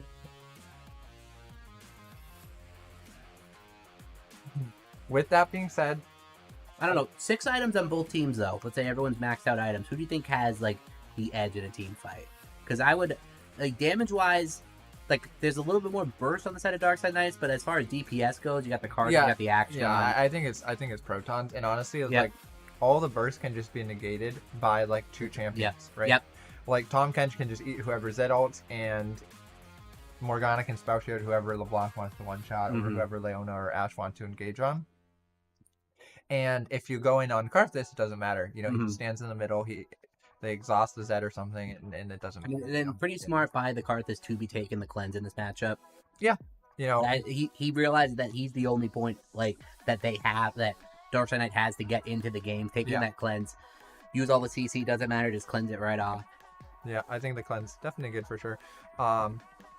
We'll see how they want to play it lane. I actually think there is some decent kill potential on the side of Nautilus and Karthus. They can really put out a lot of bursts. There's a lot of CC there, so we'll see how they play it. We'll see how well he's able to pilot that Karthus, how well he's able to land those Qs. And We'll see. And I think our focus honestly has to be on nowadays. Honestly, throwing it down. I can win this game when when I can't even see my screen. yeah. I'm just gonna keep pounding them back and just winning the game. Yeah, and we So have a little bit of a technical issue. We just have the draft on the bottom side. Yeah, it's a little bit unfortunate. Wish I could see the entire screen, but don't worry. This is why you have interns. They're here to learn. They're here to get better. And here we he's go. doing a great job. The drinks are very cold. Well, but our interns trying to debate that they can't see it, but we can't see the game. So these working conditions are intolerable. All right, Not So Dark spamming his level 7 Leona mastery. The spamming mastery, whoop-de-doo, buddy. You played a game of numbers. You played a bunch of games. You got your mastery. Whoop-de-doodles. I always find the mastery spamming to be a bit funny because it really has especially when you spam level 5 mastery. Good at the champion, dude. right? I love when people spam level 5 mastery. Well, I think that's the funniest thing. I think level 5 is better because it's more tilting to have someone. Yeah, I guess. Yeah, I literally just played the game more. It's like if you're spamming level 7 on a champion, it's just you're insecure as hell. Yeah, and it's like it doesn't even matter. You might not even be good at the champion. You just played enough games to get level. Yeah, exactly. Eventually, you're gonna get an S. Like eventually, you're gonna play the odds. Play an absolutely horrible matchup for like your enemy laner. It's like a 21-minute game, and you just get because you have like ridiculous stat disparity. But this matchup mid, who do you think is favorite? I think LeBlanc can do a lot here, but with levels. But Akshan, definitely a strong laner. Who do you think is decided? Yeah, I think it's Akshan favored. I'm not positive. I think Akshan can get pretty good push. And then it has a lot of back trade potential onto the LeBlanc. And then Akshan are really strong. And you see that right there. I'm pretty sure. Yeah. Huge with the. Honestly, would have liked to see him just ignite him and keep autoing him and force the LeBlanc to lead. But also be a little bit more safe and just keep pushing, stacking the wave. So here we go. Level 2 is going to be dinged first by the side of Dark Side Knights. Nothing too crazy going on. They give him the proper respect. Almost expect that in that matchup. The Ash is going to have a little bit more of a push early. I mean, the Karthus does have push in its own right, but Ash are going to control the wave here. And early level 3, going for the early gank. The Zed just going in. Using the action. Absolutely huge. Oh, and LeBlanc gets the level up to live, and nowadays proving that he is an absolute god. Yeah, that really good. I mean, really good mechanical play by nowadays. He just instantly flashes on him, not giving any time for the Akshan to react. The chain's already there, and he's just really smart, going for like a very non-standard clear route, just clear the entire bot side, then came from the river. You don't really expect that. And Morgana going to try to follow here, but I think it's a little too late. Out of bind range here. Not going to land that. Not sure what he's predicting there, but he tried. We'll take it. LeBlanc is going to get out of there. Allows Akshan to farm, but delays the base a little bit. There's just a 2v2 all-in kill on the bot side. Ash now looking to clean this up. So low. Do it. And one auto. Not is going to be enough. So Flash use from Emmy. Quick. And Karthus dying and still holding on to the cleanse. So you have to ask yourself. So far, so good for Dark Side Knights. They needed to get that snowball going. So far, they have it. And this is probably one of the only matchups Tomcat is not doing too well in. The Ornn, very pesky early game, can deal some good damage. And nowadays, just having his impact felt everywhere right now. Yeah, he wants looking for the dive, committing the W a little early. I think they can get this off. Yeah, CC, he's holding the tower and boom. It's just the brittle damage. Man, huge. It's just a nowadays right now, man. It's an absolute jungle difference. Get that man another blue moon. Yeah, you said maybe the bell curve, but nowadays proving us all wrong here. He's doing everything. He's playing better than he was last game. So actually think that's true. My biggest gripe is he probably wasn't sober. Or he was probably too sober last game. Yeah. It's honestly a shame. Yeah. So nowadays looking really solid. Absolutely huge. Ganks mid runs immediately top and ganks top and Just have all gas, no brakes, and that's what we like to see. Absolutely. Exciting games, and every lane coming out with an advantage here. Karthus down on CS. The Akshan has the CS advantage mid. You're gonna expect that. LeBlanc with the kill though, gonna neutralize that. Just so far so good for Dark Side Knights, playing to their conditions here. Yeah, I think the Dark Side Knights are really just utilizing their champion's potential right here. Ooh, So and now a chain's gonna land, but not enough. good buffer by the action Yeah. there. Knowing the timing of the chain, able to grapple hook out of there. So Yeah, we'll take that any day. But Ash has absolutely no problem with that. They push the lane in. It's going to farm up creeps. The roam not really punishing the Ash at all. Still up on creep. And, man, just so far so good. Darkside Knights really having a strong early showing here.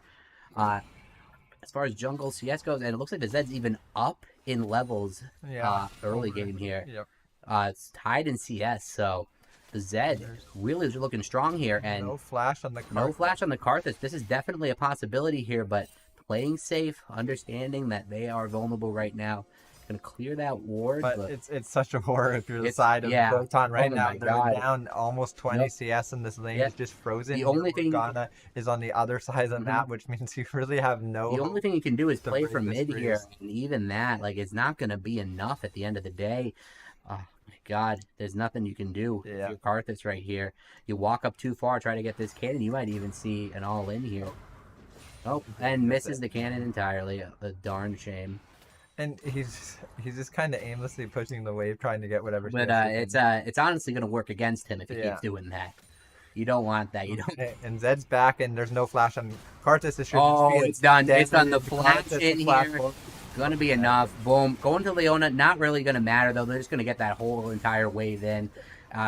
Yeah, and it's so punishing for the Karthus. He's level 4 right now, and they're stacking this bot wave, and he dies before he's able to get any of the XP from this wave. So really good, well-timed gank from the side of nowadays. And I think if you're Proton, there's just some miscommunication. There's a lot of macro issues going on right now. Your Morgana's top lane just farming camps when your bot lane is getting just perma-froze on, and Zed is having his choice around the map wherever he wants to go with pretty much zero contest. Even if you don't have like clear gank path, you can just go into bot, throw down your W, just break the freeze and help reset your bot lane to get him out of the situation. But just Darkside Knight's doing whatever they want right now. Action trying something sneaky here, not really going to do too much. Leona with the bone plating is going to shrug that right off.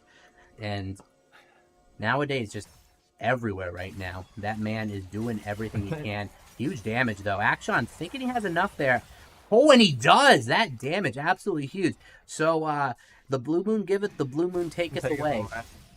Indeed. So, a big kill right there for the Action is going to get some gold back. The 1 power point for their team, getting a little bit of gold. See what he can do with that. Tom Kench getting absolutely canyoned up top. Oh, my word. It's a travesty. Yeah, he's down 30 CS again. And in the mid lane, LeBlanc down a pretty significant number. Well, yes. And I think it's actually that she's just missing last hits more than pressure. Because I don't think she's been out of lane. I don't think there's been any point where she's been like out of lane or been getting pressured really hard. But that damage by that rating. Action's up 20 CS. So that's a meaningful advantage. Yeah, definitely. But again, it gets nullified by the bot lane. So the top lane, that's just house money at that point. Oh, the Ash Arrow coming in nice and long, blowing the cleanse. No one really in range to follow that up. Interesting. Honestly, a good blowing the cleanse is fine. Blowing the cleanse is fine. Yeah. Just doing it out of vision. They just assume the worst, blow the cleanse early, and now it's going to be really easy for Zed and Leona to come in and clean that up. But I think it's a good play on both sides. You have to blow the cleanse if you're Karthus and respect that. But Ash, smartly enough, just throwing it out just to bait it out. Okay. All right. Going absolutely crazy. Flashing hard. He trades the flash with the Karthus now, and I mean Karthus has no. Yeah, that's it looks crazy, but it actually ends up in that weird way. It works. It actually ends up working out. I think that man was so thirsty to get onto anyone. The second he saw a champion, he's like, "Give me that." Yeah, exactly. Give me that. And Karthus now is in a very sad place. Half HP with almost no mana and no summons is going to be forced back, and for that, we'll miss another wave as Ash looks to crash this, and Leona looks to look on mid lane. What can she get here? LeBlanc using the W, so a little bit of missing some last hits here. A little tough to hit the casters as LeBlanc, but Rifthill going over early here. Let's well, not too early, but going over to the Morgana. Let's see if she can use that anywhere. it's a small little consolation. Can they do a lot with it? I'm not sure. I think it's still getting absolutely destroyed in CSU. Yeah. This is a tough matchup. Tom Ken's still hanging on by a thread. Yeah, I think if they use his Rift Arrow, they're gonna put it mid, which I think is good. They really need to free up this action. He's pretty much the one kind of saving grace, I think, for Proton. And if they can get him free to roam around the map, and that's what they're trying to do. They'll have here. a window. The Ash Arrow's gonna go onto the oh my goodness! You can't predict that. That is just unfortunate timing. That is unfortunate timing. I think that Spellshield was like half a second. Yep, it's just so close. Wearing off, but the Ash Arrow lands, so. But a lot of money going over to that action there, getting the plating gold. He's definitely going to take that. Ooh, dancing a little bit. Look at that boy go. Look at that boy go. He knows that he is the only thing keeping him in this game right now. A little bit of ego mastery there. We like to see it. Now LeBlanc leading the gang huge right there. So Action is going to back off. Nothing really coming there. Doing the dance because he knows he's getting camped. Yeah. But his side lanes are not going to get anything for that. But Morgana... Karthus is done. Karthus, he's just a sitting duck target right here. He's going to try to walk on the Ash to get as much damage back. Exhaust is going to go down late. The kill is going over to Leona, and Ash is actually going to get killed on the backside. Maybe all this she doesn't, and it's a tragedy. Horror if you're Proton so close. Now on Zed, and I think he is a bit low. Really, he is not going to get anything there. Got bit off a little bit more than he could chew. Zed feeling invincible, but not working out in his favor there. All right, so nowadays needs to, I think, take a deep breath and relax. He's starting to run it a little bit. Oh, Arrow coming in. So it's a good effort. If that hits, he's dead. But Action coming in with the ult, gonna just end up hitting the tower instead. That's fine. He popped the mask straight too early. little too early. All right, and there's a flash and ignite on the block. Yep, and that's flash away. Oh, doesn't get the ignite off, misses the chain. Either of those hit might be going down, but well, a good flash from Action, dodging away from the LeBlanc combo. But in any case, Action, no flash, and this top gap is just growing further and further. 50 CS difference is just it's huge, and there was 3 kills on this Leona. So yeah, that is also unfortunate. A lot of kills being taken just by aftershock or ignite or W. It's just absolutely unfortunate. Like the aftershock timing is something that you can't really do too much about it, but just absolutely unfortunate and pretty good damage going on to Morgana there. Yeah. Dragon coming up. Might be looking for the first Dragon interaction of this game. Yeah, and cleanse back for Karthus. There's no flash on the Ash. There's no flash on the LeBlanc. And Zed going in early. Not a lot of damage to be put down, though, and the counter gauge might be huge. Action is low, though. Action might be going down, and he will, and so will the Morgana, and it's going to be bad. Ashel coming in. There's no way Nautilus can get out. Tries to hook the blue. It's not going to be enough, and that's going to be Nautilus going down. That's going to be Dragon. An absolute disaster for Proton. Yeah, it's a horror. If you're the side of Proton right there, really good Leona, actually. Really good. Really good. I think a really huge difference maker in that team fight, hitting 2 really high priority targets and locking them down long enough. Then understanding that he knows Action is the only point of contention to try to burst him down. They use everything on Action to kill him, and they get it. Absolutely huge.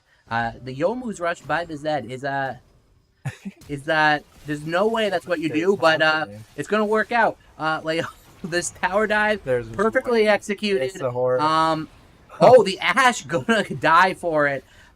Zed kind of baiting his team, but he got the gold. It didn't matter. The Youmuu's legend himself, and nowadays just toying with his food. Ornn gonna have to 2v1 here, but I don't think there's any damage to be had. I think Ornn is just fine. Gonna get out. Good flash over the wall. Perfect. Tom Kench eats Morgana. I think he's going for definitely trying to eat the Ornn, but Karthus coming in. That's not gonna be enough damage. No items onto the Karthus. It is unlucky. Absolutely tragic. And man, there's no universe where Zed control hard enough at this point. This is absolutely huge. Leona with 4 kills though. It's a bit unfortunate. And Karthus will get a lot of damage late game if he hits just by skilling up his ultimate. So it's Yeah, it's still definitely. It is throwable. It is extremely throwable. It's definitely extremely throwable, and we'll see if the Yomus will help expedite that process a little bit. Yeah, he's opting. Yeah, yeah. Now, if he gets Moby boots, I was gonna say he would have been a legend. The CDR boots are good. Okay, I mean, honestly, you should just go Merc treads because they have like. Yeah, I agree. Triple AP, but CDR boots are fine. He doesn't. Oh, Karthus caught out and burning both sums on cooldown. Has to respect LeBlanc coming in from the side, but that's just they know that that's an easy avenue for them to pick up to pick on the Karthus there. So.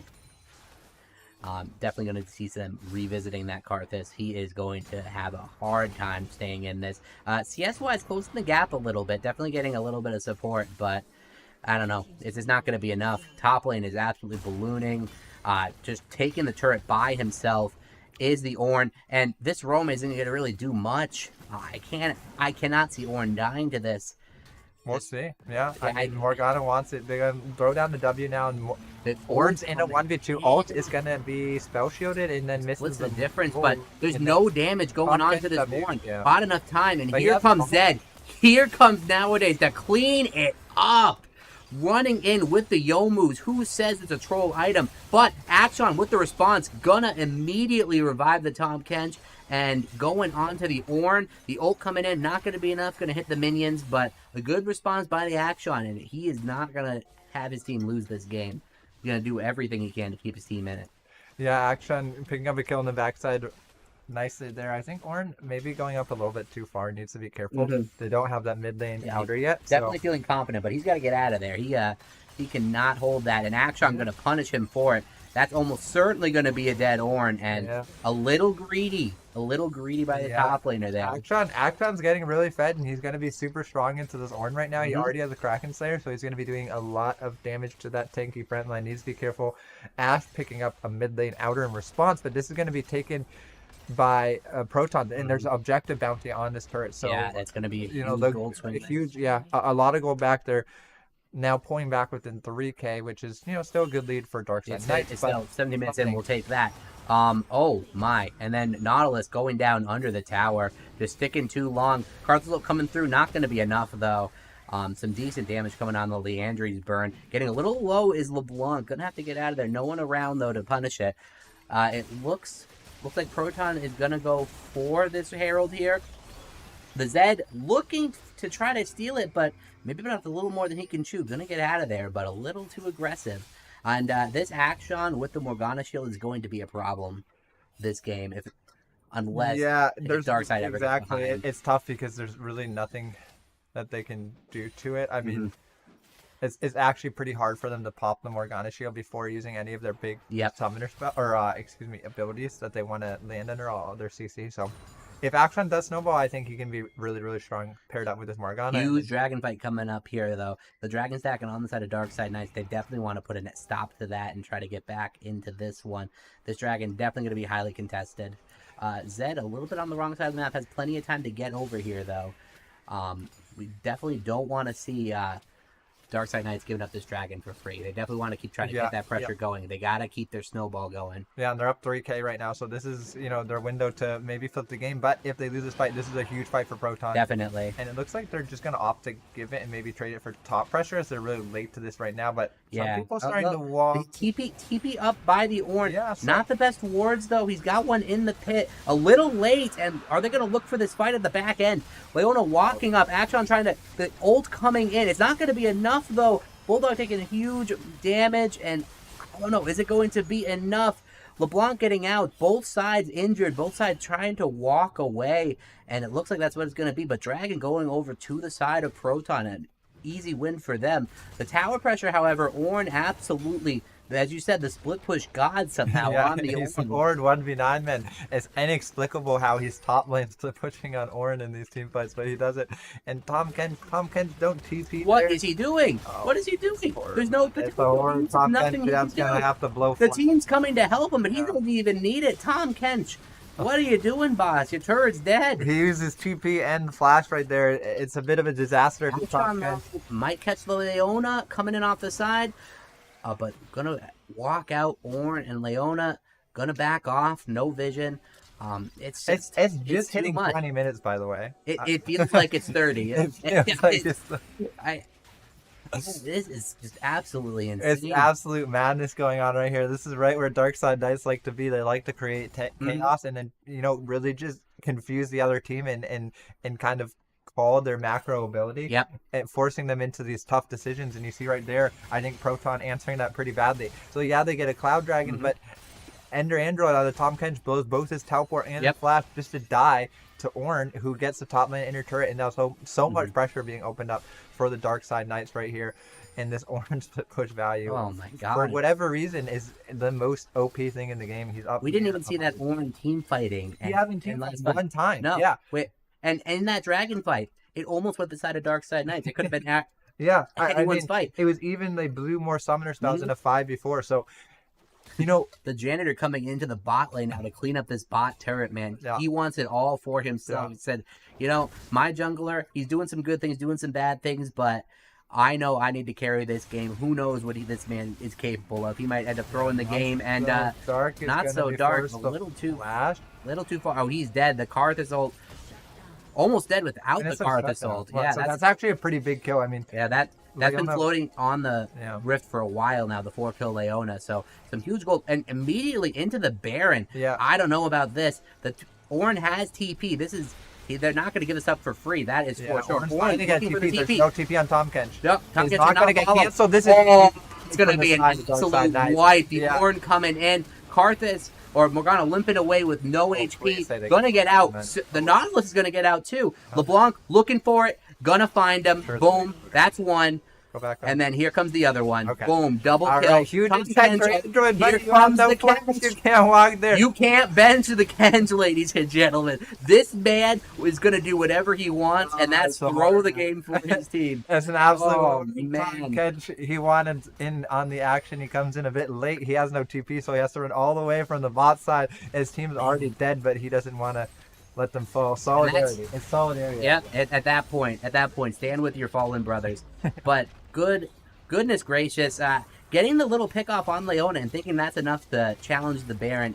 It's that syndrome of like, we got to get back into this game. It's only 22 minutes in. You got to take the small victories, and they just bit off more than they can chew. Yeah, and it was a shutdown onto the Karthus, your most important scaling champion. So. But they never got a buy cycle, exactly. So it didn't matter. Yeah, like that gold, you're not seeing that in the Baron fight at all. So you just get a pick. At the end of the day, you just pick the support. Yeah, and they go on to Baron knowing that there's no TP on their top laner, and Tom Ken's not even able to cancel the TP from the Ornn. So and Fish making it unfair, showing if I team fight, this game's over. So stop! Don't you dare touch an objective for the rest of the game. Yeah. Oh goodness, yeah. This is the power of Fish's Ornn. I mean, I don't know how it happens, but it happens every single time he plays a champion. He is up 100, nearly 100 CS over his matchup playing Ornn. Unfortunately, we got the "Let's Go Proton" cheer immediately followed by the "Not Like This." So a bit unfortunate. We could almost they had hope for a moment, but. Oh, no. We could almost line that up with the exact plays that happened, but it is just an absolute travesty for Proton here. Almost ballooned to a 10K gold advantage, about 7K right now. Just I don't know. It's gonna be absolutely tough. Big old my goodness!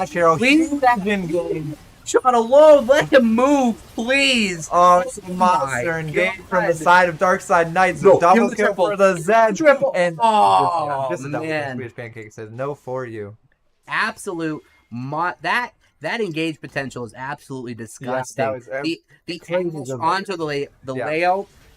And Nightfield's really doing enough, like a lot of magic damage by themselves, but they were just enough to burn off the Black Shield. And this Karthus not really panning out for him. Doing some decent damage with the ultimate, but it's absolutely useless right now. Cannot defend this push. Baron is still on the map, getting Dragon while getting the inhibitor. The pressure just absolutely mounting. Yeah, the Dark Side Knights are just playing so incredibly well as a team right now. Their tempo is insane. Everything they want, they can have.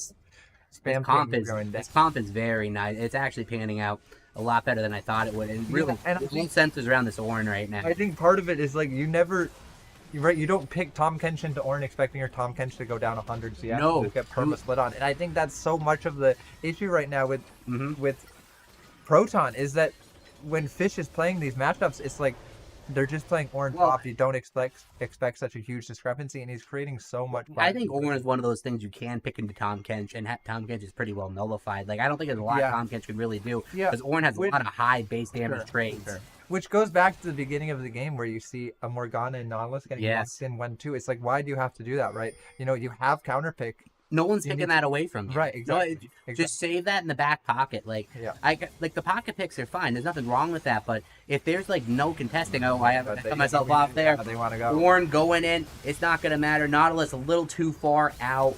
Karthus getting caught out, having to use the cleanse. Tom Kench, not sure what he's doing, but he's going for a stroll with the rest of the Dark Side Knights. The Karthus ult coming in, not really going to do too much. Action getting found out. LeBlanc going in, going to get away a little bit. And, oh my goodness. Oh, the Ash ends up dying to the corpse of the Karthus. A little bit of a misplay, but at the end of the day, it's actually going to be an even fight. Yeah, an even fight, 2 for 2. But it's not done yet. It's not done yet. Ornn had something to say about it.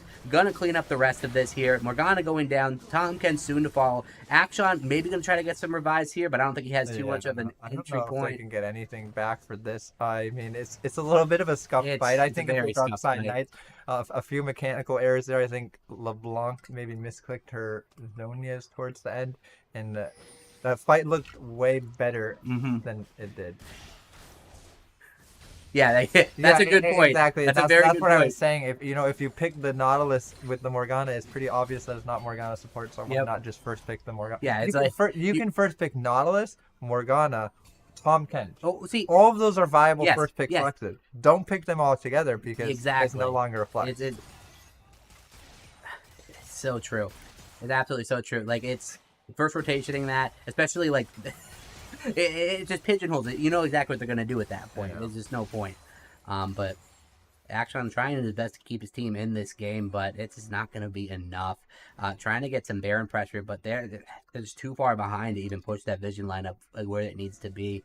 Pink Ward's just absolutely clearing out the Baron pit. Not a single Baron take this game. One Baron fight, and that did not go well for Proton, but they're gonna have to try something because this game is falling out of their grasp. Yeah, absolutely. Here we go. So they're gonna start to posh around Baron, and this is really just a fight that has to decide the whole game. But a big ult from Ornn's gonna hit 2, and the Action caught up on the side, gonna get bursted down. Gonna be enough damage, and it looks like it is. The kill traded back, but Ornn is absolutely massive here, going in, asserting, doing what he wants. Leona catching out the Karthus at the end. Tom Kench dying, and it's just too little, too late. Not gonna be enough.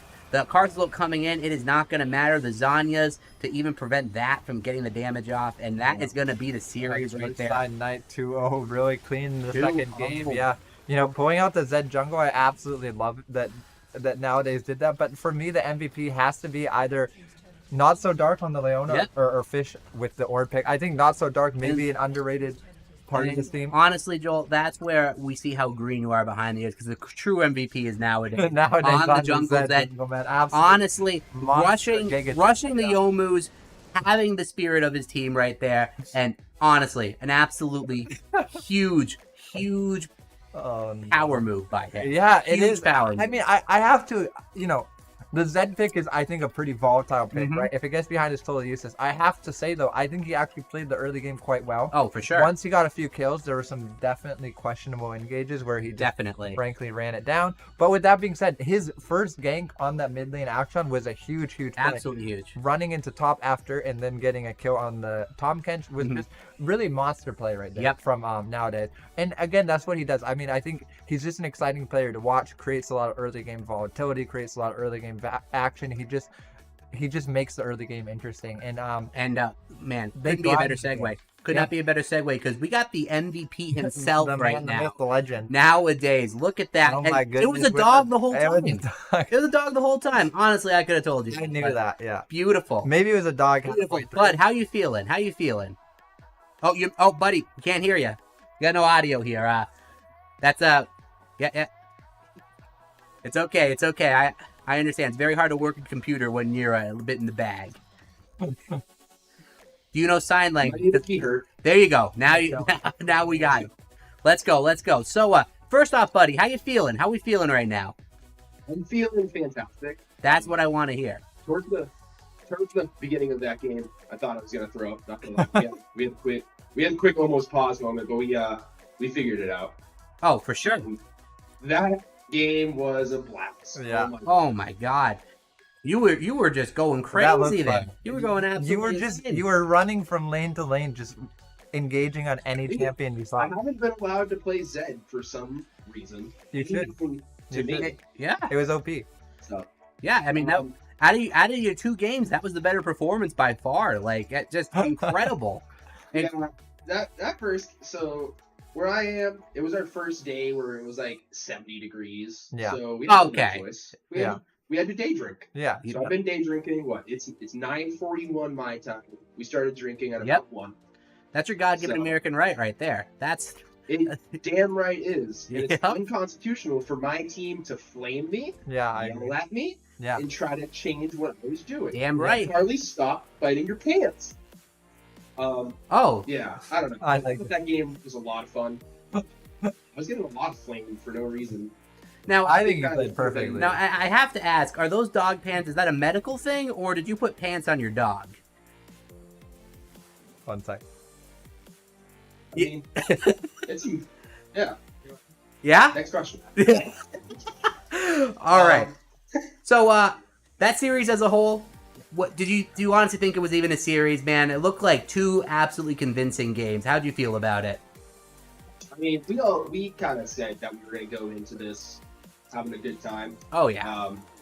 I don't know. I was having some PC issues. I have to use my headset instead of my actual mic for some reason. NVIDIA's a shitty company. If anybody tells you different, they're wrong. Amen. Was it like a broadcast software problem, or like what's going on? No, it's everywhere except for Discord and apparently this Oh, website. awesome. So I'm gonna have to just reinstall everything. Great. Yeah, just do a hard. Luckily, I have plenty of time to do that because we just rolled the fuck over. Damn right. Whatever that was. I am ready for the finals. Yeah. Apparently, we're only allowed to play the only other team in our division twice. Once at the beginning when they DDoSed us for fucking lag gate, Yeah. which I am not giving up on. They did that. I don't care. And now apparently for the finals, we couldn't get one more competitive game, shoot somebody down from Division 1. Would have been nice, yeah. Double suggestions for future seasons, but that would have been cool. Maybe you have a match to see if you can get into Division 1, almost like a relegation match. That would have been pretty cool. But yeah. yeah. I feel like a lot of teams wouldn't be worth our time. The fucking the Sea Bears, Cossacks, and friends. I don't want them in the Rift. Oh, okay. I like Mythril Black, Proton, their team, whatever their next team name is. We told them they could try out for TDSK Academy. Okay. But, we'll see. But we like them. They're fun guys. We banter and we shoot back and forth, so we're able to have a good time. So even though sometimes the games are a bit one-sided, as some of them will say, our scrims are close, which is that's an opinion that they can have. Yeah, because no one can prove scrims. I'm having a good time. This is the first time I've played League since pretty much our last match against whatever team we rolled to get here. Glacial? I don't know. That was disgusting. But I'm looking forward to having one more good game, hopefully before the end of the season. Yeah. Bust out some more Zed now that I've proven that I am capable of playing that character. So, I mean, the big question is, you're back into the finals. Your redemption arc is, just one series away from realization. How do you feel going up against Titan?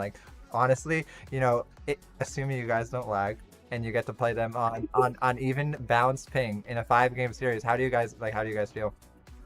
I mean, I think it's I haven't watched enough of their games. I don't think my team has either. We haven't really been researching them. Sure. I don't know if they're the team that deserves number 1. They beat us. That's hands down, and they convincingly beat every other team. But so did we. Yeah. We exactly. dropped, Yeah. Exactly. The only 2 games that we've dropped have been troll games against Glacial. Yeah. That they acted like their mortgage was on the line for that one series, and then they ruined the rest of it. Yeah. Then we try-harded and just dumpstered them. They were like 10-minute games. I think they, like, 2 of them cried. Their jungler is quit league, is not logged back on, which is understandable. It was sad. Yeah. So I'm looking forward to hopefully having a good League of Legends match. Sure. Hell yeah. Because, like, matchmaking in, like, solo queue is awful. So at least when we get to play this way, it's like, this is how League should be played, in a sense. Everybody gets to, like, have teammates. There's comms. It's like, everybody's trying to win, except for some of my teammates. They're trolls. Like, our Ashe, what was she doing? That's a good question. She was last hitting my waves. Yeah. Last hitting my camps. Yeah. She tried to Messed steal up. my red buff. She got it one time. Wow. I'll never let her take a buff It's again. Ashe Wow. has a built-in Wait, are you telling me Fine. your AD stole your buff and But you she- didn't run it down mid? Yeah, yeah. That takes a lot Yeah. of restraint. Yeah, It that takes a does. huge amount of So restraint. I'm told that the broadcast didn't catch the what was following. in question. But there was an interesting exchange between our characters with that red buff. Oh, That's okay. That's one for the replays. All right, we're gonna have to dig that up at some point. But absolutely, It was I'm gonna say it was the drinks in the last blue moon that I drank.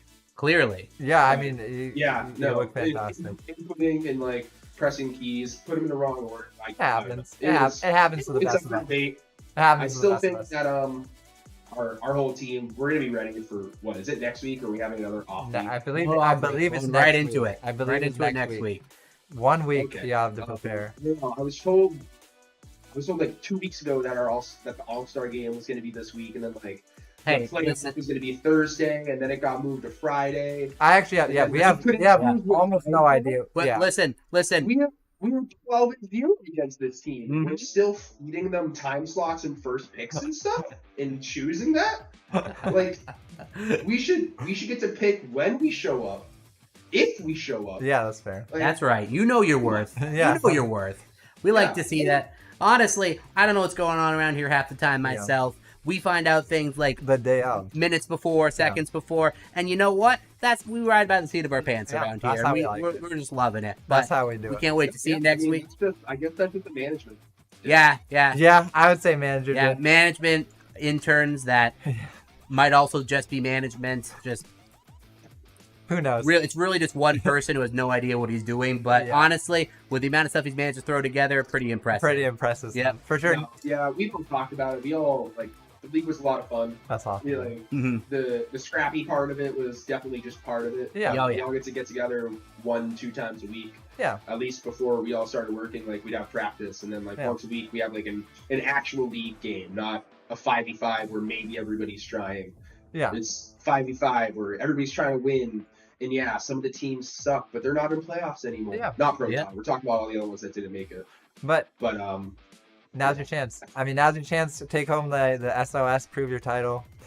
Bragging rights. Prove you're the for- best. Bragging Yep. rights. Yeah, there you go. Nowadays, I don't know. We came into this and I was pretty like we're not shooting for second place. Yeah. That first series that we had for Laggate really sucked because it showed nothing about how good we were. We went into the Mithril Black games like 85% underdogs as far as the votes were concerned. yeah. And ever since then, we've just like, Yeah. What it was like? I think we're 9-0 against. Yeah. them. Yeah, no, you That's- guys have absolutely proven yourself. I mean, it's just a complete powerhouse. So we look forward to watching you next week in the finals nowadays. I mean, you guys performed phenomenally tonight. I love the Zed pick. We look forward to more high picks. Thank you. My team, dude. Nah, but you did. Listen. This is what You you doing here. I picked Zed and then muted myself and walked away. That's what you gotta do. Perfect. That's what you gotta do sometimes. Yeah, I made the right call. Yeah. They didn't understand it, and then I Yep. came back like a couple minutes later with another drink, and they were mad about it. Yeah, you Let's get get over it. full, It's full, the best part. exactly. Full, I am the main character. Yeah. As far Yep. full mute Yeah. 1v9. All right, we will let you go as we have to move on into our next series nowadays. Thank you so much. Thank you so much for joining us. Yeah, we look forward to seeing you next week. Take care, sir. And Titan Gaming versus the Dark Side Knights locked in next week. The finals. Nowadays versus Titan Gaming. Yep. Will we be sober? Will we be drunk? Honestly, I don't know which one I'm more excited to see. Yeah, me too. Either, in any case, it'll be exciting. We're going to take a quick break. We'll be right back. Right back. Don't go anywhere. Thank you so much for tuning in. Thank you so much.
So, all right, we got audio now. All right, perfect. So, ladies and gentlemen, bet you're wondering why am I by myself right now? Well, we got the macro games coming up. Joel can't play in his own games. What are you talking about? He can't cast and play, or can he? Maybe we got ourselves a man who doesn't even need a keyboard, doesn't even need a mouse, doesn't even need a monitor. No. This man is going to cast and play at the same time. It's impressive. It's certainly the first time it's ever been done. This is the future of League right here. I think it is. This man has a bunch of different electrodes in his head right now, currently transmitting to one of our PCs, and we are going to see, for the first time, a complete remote League experience. Yeah. Definitely not pre-recorded. No, absolutely not. We don't like pre-recording. No, underhanded. No, that'd be absolutely diabolical. Yeah, for sure. So we're gonna get right into the games. Macro Gaming versus Macro Academy in the semifinals. I don't know who won. I'm on the edge of my metaphorical seat. I mean, if I had to guess, I would have to go with. I couldn't even tell you. These teams. Which logo do you like better? Though? Which logo do I like better? See, now there's a lot of character in Macro Academy, and I'm gonna be real, dude. At the end of the day, it's just two rats. Yeah, that is true. And you're not going to win if you're a rat. Rats are expendable. Yeah. One rat dies, 3 other rats take his place. That's true. And that rat, he's trying to do a little too much, but we got the early level 1 here by Macro. Going to get spotted out or just out of vision. Is this going to turn into anything? Actual level 1 strats, a rarity so far in the playoffs. Walking up with the Flash E. That is going to be enough. Camille can't get out. Already uses the E.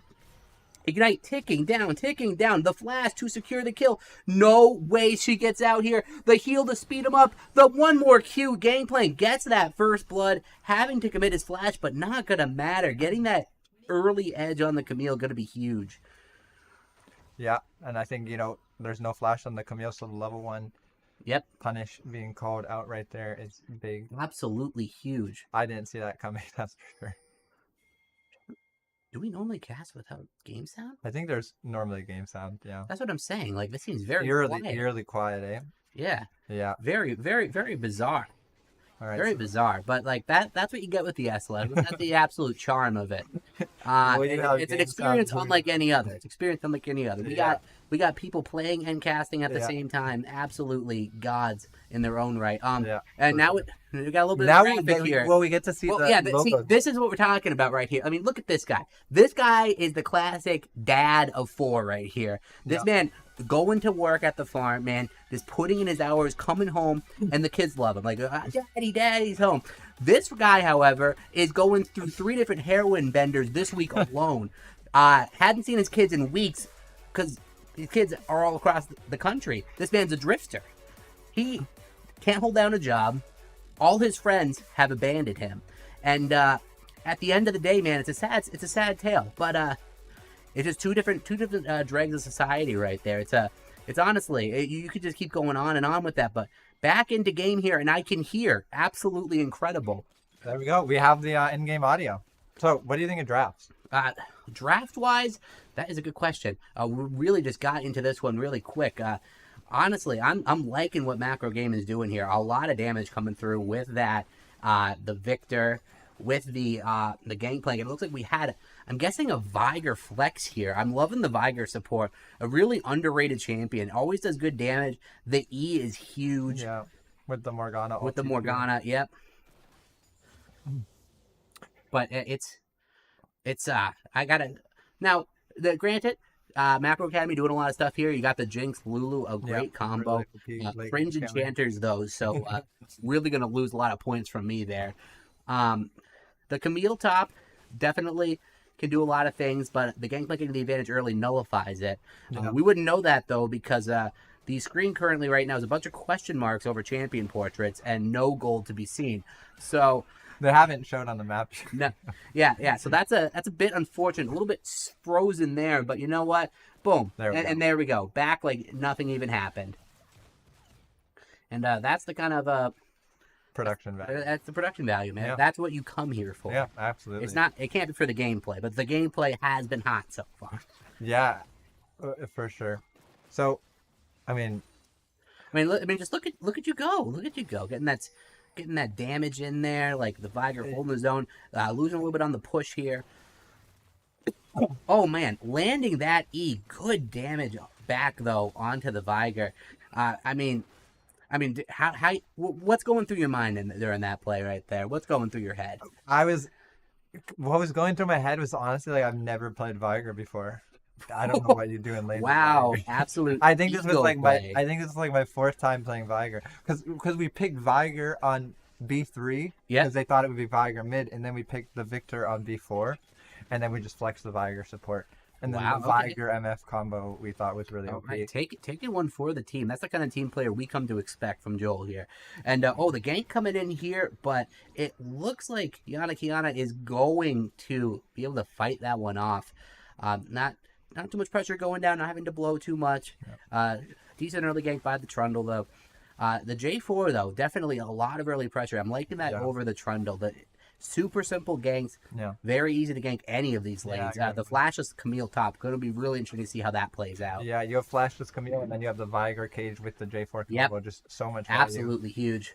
And then the Victor W, just a lot of CC. So far though, Camille showing that power early game, just harassing this GP down, but Atmos absolutely hanging in there. And he's just looking to slowly farm this matchup out, just get gold, try to get those grass stacks in when he can, and just try to survive. Eventually, though, I imagine it reaches a point where GP can do a lot more to this Camille. Yeah. Equal out damage a little bit. Yeah, for sure. And the mid lane matchup being a bit equal, too. I think both of these comps, have really good scaling, so... Yes, they do a lot of good things early, a lot of tools to get them the gold leads that they want, and excellent scaling on both sides. Yeah, for sure. And I think it's just a matter of who can kind of get their comps in the late game better. I think maybe a little bit more agency with the Jarvan in the early game for... Definitely, I would have to agree with that. Gaming, but... Yeah, the Jarvan and the Viger, with the own potential of that. J4 looking to get this gank in top lane. I don't see a way that he gets out of this one. GP blocking the escape. Yeah, really gonna try to get the trade kill. Not gonna matter. Yeah. J4 basically just kind of walk that kill down. Yeah.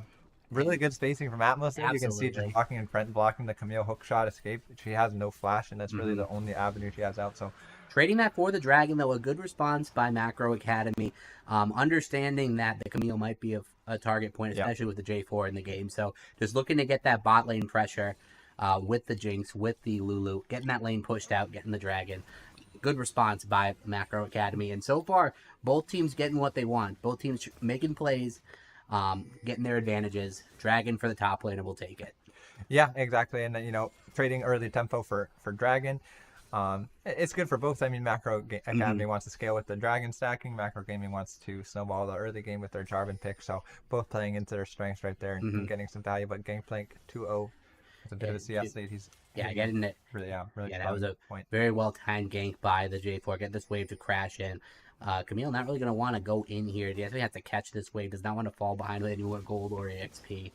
Really, really tough spot for the Camille all around. Yeah.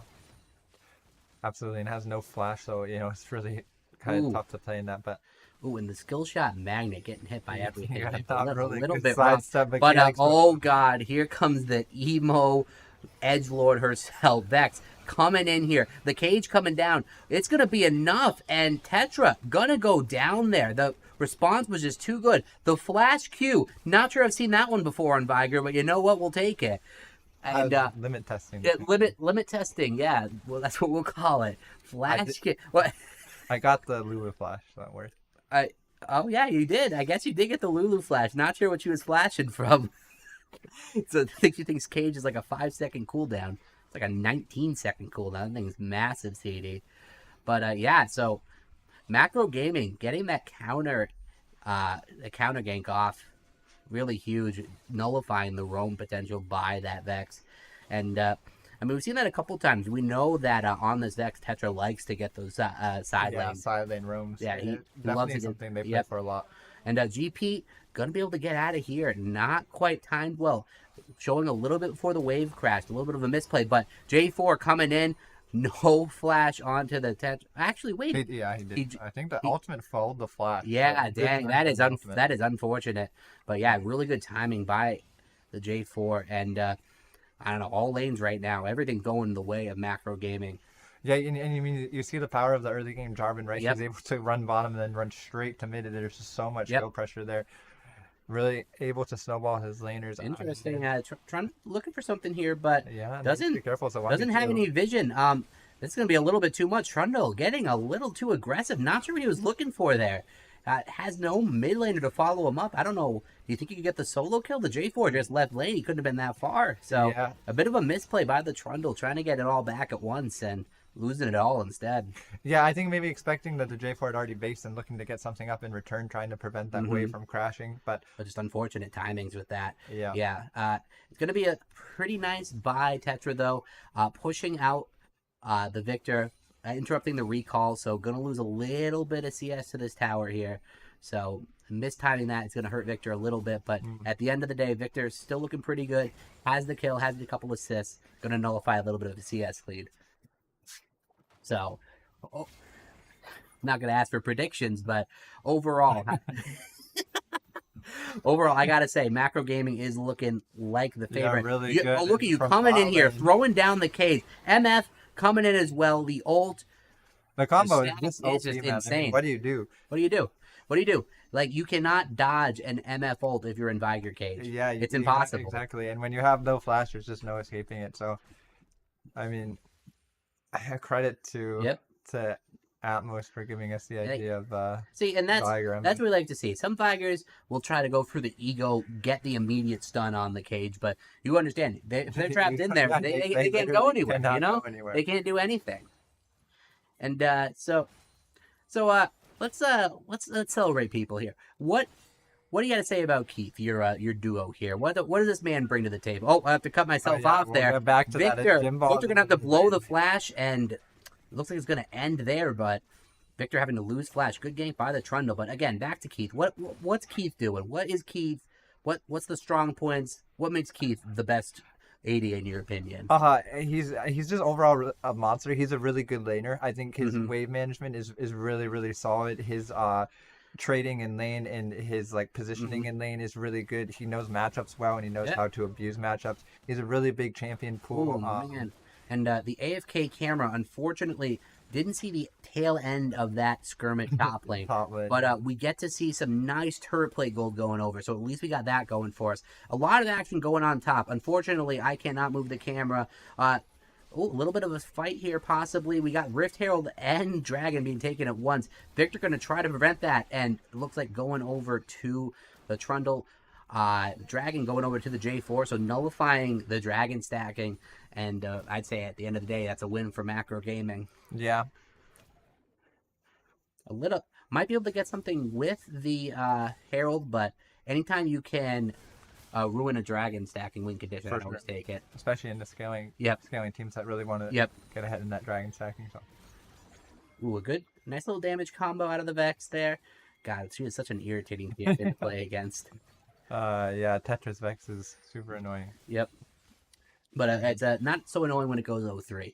So we like to see that. If you have to have the Vex in one position, I guess. Going for the repeat gank onto this GP here. The ult coming in from the Camille. I don't think GP can get out of here, and that is going to be... What? He gets the trade kill onto the Camille. The shutdown going over, but GP getting a little bit out of that. So, not too bad by the GP, but Camille definitely liking the shutdown gold there. Going to help her out a lot. Yeah, and a good gank. I mean, the combo of Camille with the Trundle pillar and the ultimate is just kind of tough to play around. You cannot flash out a Camille ult, so... No. It's a bit unfortunate. But yeah, still, Macro Gaming looking really good here. Definitely looking like they can take this one as long as they keep their advantages going. I wouldn't know, but... Yeah, right. But yeah, Vex coming in here. Vex getting a little bit of poke damage onto her. Not going to turn into too much. Some really good damage by Victor there. Landing all the spells. Just chaining everything perfectly. Stacking this wave here. Going to have it crash. Nothing really going here. Just trying to get some plate gold. GP getting some more damage in. And oof, that is some good trading up top. But again, cut away because the cameraman is AFK. Repeat, AFK. We're riding by the seat of our pants. I'm not sure what's going to show up next. Some pings going on mid lane. Who knows what's happening there? It looks like they want to use the Rift Herald mid. If I had to guess, if you had to guess, what happened in this game. Yeah, but it looks like you're right. Dropping that Herald, going to get some damage off. J4 going in there. Not going to stop the Herald. Get some damage off on it though. Going to kill it off. So got some plate gold. Camille getting some trade damage off onto the GP. GP gets it right back to him. Trying to get that last plate, trying to get it in there. Getting the ton of harass off The Trundle coming in. Oh, thank God the camera went there. There we go. Yeah, Trundle pillar. Whip. Yeah.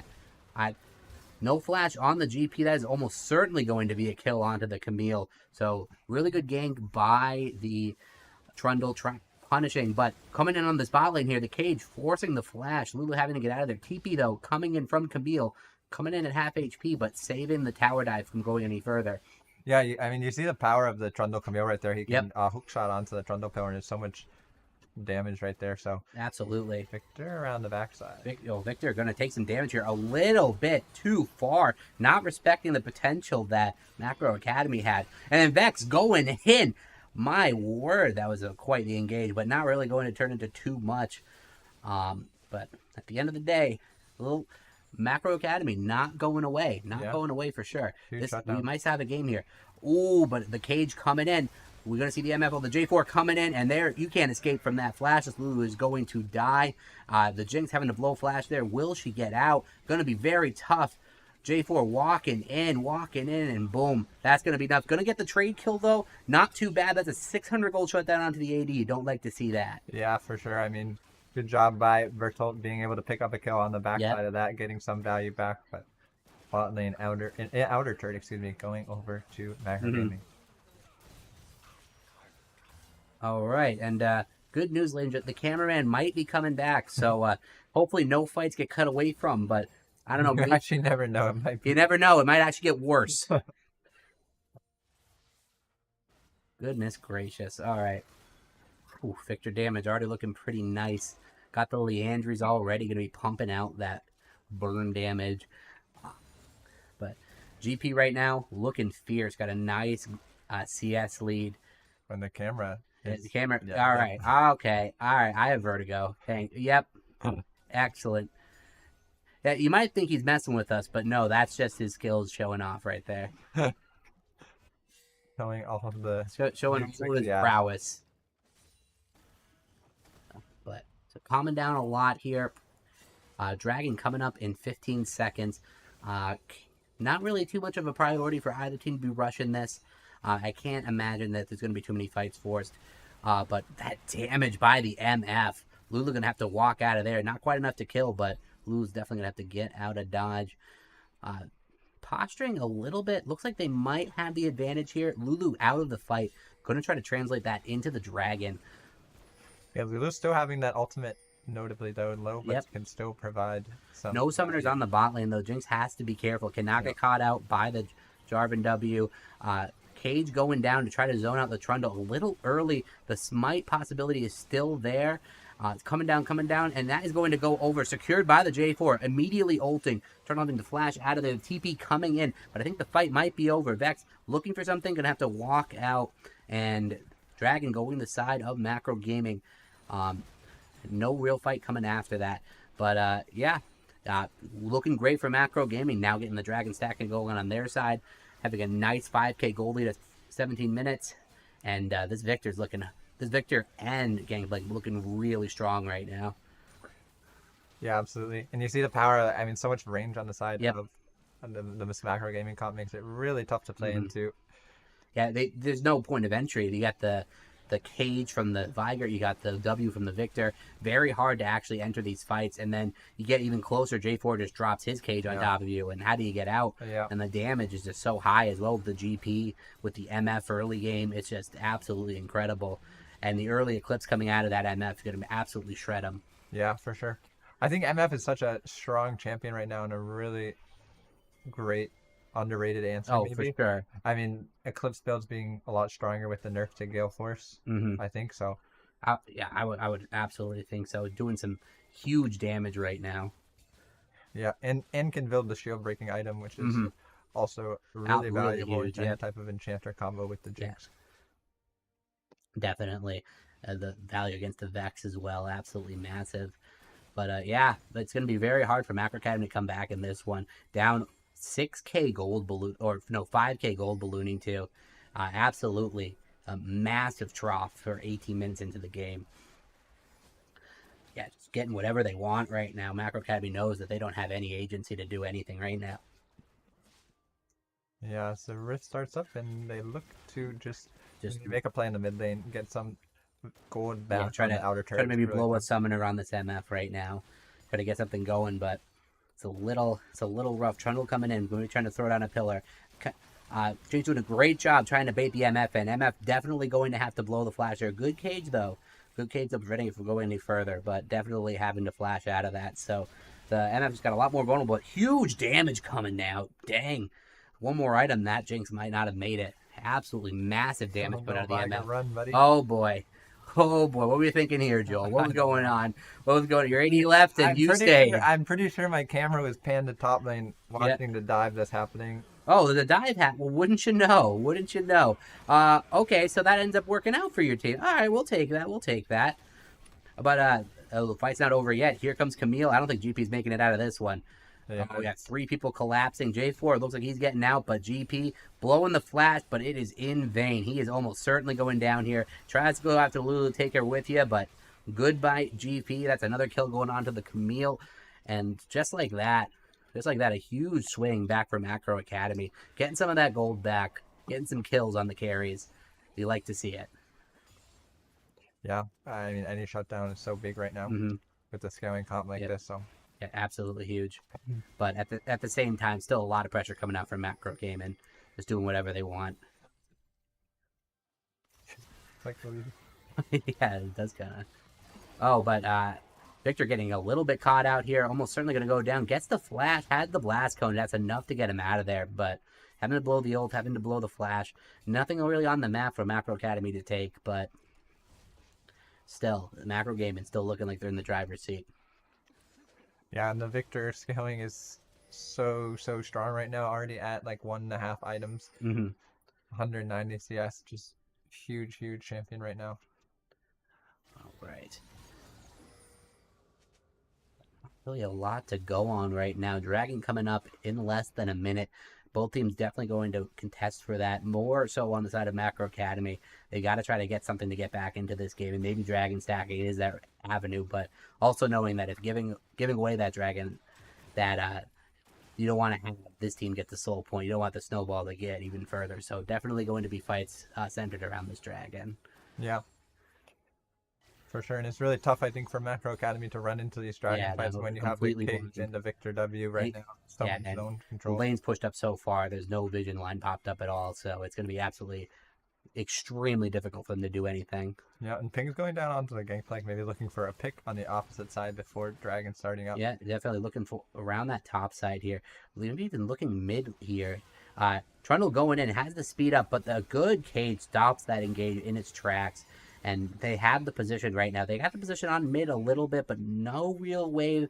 They should be able to knock down that turret, though. They're going to trade over the Dragon for it. Now, do they try to fight here? There's no way they try to flip the Baron or just going for this GP. A little bit caught out, but I think he'll take that for the Dragon. Almost certainly going to end up going down here. That's too much. Getting some good damage, though. Almost killing off the Camille, but Camille plays it smart. Walks away, and that's 5 people for 1 gangplank. That's another Dragon going the way of Macro Gaming, and it looks like they're going to get a tower out of the deal too. So they killed the gangplank, but it's not really getting them back into the game. But turning that into a Baron might actually change something here. So committing a lot of resources. We only have the Viger and the MF to contest this, but that's a lot of damage potential. J4 getting in here, the TP coming in from the Victor. Is this going to be enough? They're going to have to back off it. A valiant attempt, pull the TP out. Knew not to go any further than that, so at the end of the day, a little advantage for Macro Academy, but still not looking too good for him. Yeah, and I think getting what they can out of it, baiting out the TP for kind of free. It's not too bad. It's not bad. It gives them some more side lane pressure on the Camille. Ooh. Trundle running out of there. No real objectives to take. I doubt Macro Gaming tries to force this Baron here. They got good recall timers, though. I don't think they have the damage to spike it. Just kind of hanging out around here. Waves pushed up. Not really a lot to be done right now. Just going to have to kind of wait on that Dragon condition at this point. Only a Cloud, so not the most impactful Dragon, but definitely trying to force that Elder is definitely a condition they can play for. Yeah, absolutely. And still just denying the Dragon Soul for Macro Academy is definitely of value as well. But both these top laners getting pretty fed here. Got some good damage on them. This GP, though, going the whole breaker route. Is that Is that what we're seeing a lot of GPs nowadays? Just trying to take over with the side lane with the it's hull breaker. it's pretty common, I think, especially when your main purpose is just to sit in the side lane and then ult in for fights. Yep. The hull breaker brings tons of value, and then the Triforce is also another common build, especially into a more frontline oriented comp where kind of. No, most definitely. I like that. All right. Look at that. Setting up the CS for your AD carry. What a good support. Yeah. I have some Viger support tech for you. That's a yeah. Yeah. I hope most Vigers know how to do that. Good. Good news. But yeah, definitely just trying to get the vision lines down, keeping those waves pushed up, pushing that vision line up. Very methodical movements here by Macro Gaming. Vex a little bit caught out, but understands her position, just walks out of there. But that vision line just keeps creeping further and further up. It's definitely getting suffocated is Macro Academy. Not a lot they can do to get back into this. And goodness gracious, a kill happened off cam. Who would have guessed? Yeah. And that's going to lead to the Baron. You'll leave that to the imagination, however that kill happened. But we can only imagine it was a lovely, absolutely lovely solo kill onto Atmos. Yeah, so, oh my goodness, the Victor damage is just absolutely monstrous. They can't finish it up. They're going to have to back off. The cage coming in, but the zoning by the Victor is huge. But the Vex going in, the ult by the MF, both sides playing with huge margins. Vex missing her abilities. The Macro Gaming is so low. And oh my god, they're all going to live. Somehow, Macro Academy can't get a single kill in that exchange. They get aced. How in the world does that happen? How did nobody die? I actually don't know. I'm going to be honest. When we were playing that team fight, it looked really absolutely doomed. You guys were at probably a 10th HP for like 35 to like 40% of that fight. I do not understand how that's even possible. It looked really doomed. And then I think the MF ult is just so much damage coupled with the Victor ult, and then that blows my mind. Yeah. Absolutely blows my mind. Yeah, Misfortune is just kind of nuts right now, and then the Victor as well, having so much damage and so much potential. Yeah, Tetra there trying to go in on the side there. Almost had enough damage, but misses his Q at the crucial moment. Could have finished off 2 of your guys at least, but yeah, a little rough, and it just goes from bad to worse for Macro Academy. Definitely looking like they're going to be dropping this one. Trundle might be able to get another catch onto this GP, but GP just walks out of there. And honestly, that is not looking too good. They're down the GP. You think they have a chance to win the Baron fight, but it just wasn't enough, and it's just gonna go even worse here. Dragon coming up, and Macro Academy has to force a fight for that. Yeah, and I think that the trade kill from Atmos on the side lane is so big. He's able to kill the Camille before Baron starts, and that just makes it into such a huge favorable trade as Trundle and Jinx are on the bot side as Baron's being started. So, inside access to the Baron is massive. But yeah, Dragon fight will be pivotal for sure. Yeah, we got 2 TPs on the side lane. You got the Vex and the Gangplank. Trundle, though, on the top side, it looks like they're almost going to be seeding this Dragon, just going for the kill onto the GP. Not sure what they can get for this. A little interesting. And GP kind of understands, is kind of pushing up. Understands he's drawn 3 people to his side. Not going to matter. That's just going to be a free soul, just giving that up. A really interesting choice by Macro Academy. I can't imagine the gold's worth it to give up soul for absolutely free. But then again, I don't think they'd even win a fight. So it's a tough call. It's a bit of a damned if you do, damned if you don't. And I think maybe they just thought getting some kill on top lane and then being able to go for this objective bounty in top lane was worth it. It's a tough place to be. It's hard to make it kills the Baron push a little bit, but that being said, this Victor is absolutely massive. It controls zones like none other. So they might even still be able to get this tower. It's gonna be pretty tough. They try to walk up, you got a cage to walk through, you got a Victor W to walk through. It's definitely difficult, and on top of the MF ult, they're just gonna have to give that up. They're gonna get an outer turret in response, but the bounty's nice, but it's still, at the end of the day, that's a bot inhibitor, one of the best inhibitors you can get down. They're going to try for the fight here, it looks like. With the TP coming in, they're going to have to back off. GP coming in, not going to really be too much, but prevents his team from dying. But the fight's just going to keep going. Victor going in, huge damage onto the Vex. That's going to be enough. Vex going down, almost certainly. This could even be the game here. We got Trundle going back in, trying to get something, but he's got nothing he can do. The cage comes, the MF ult, huge damage, and Camille gonna follow. Triple kill, turning into the game right there. An absolute methodical game by Macro Gaming, just taking this one. And it's kind of weird for you to comment on your own win, but here we are. So Macro Gaming taking game 1. So looking pretty good for you guys so far. Yeah, it's definitely a nice way to start off the series. Yep. I think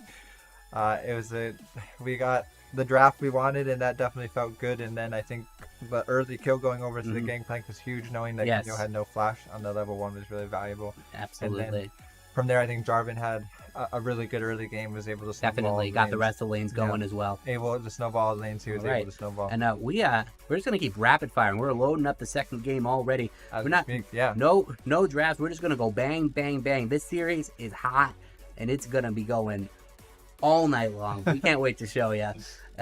Getting into game any second now. It's the second game. Now, what were you thinking going into this game, Joel?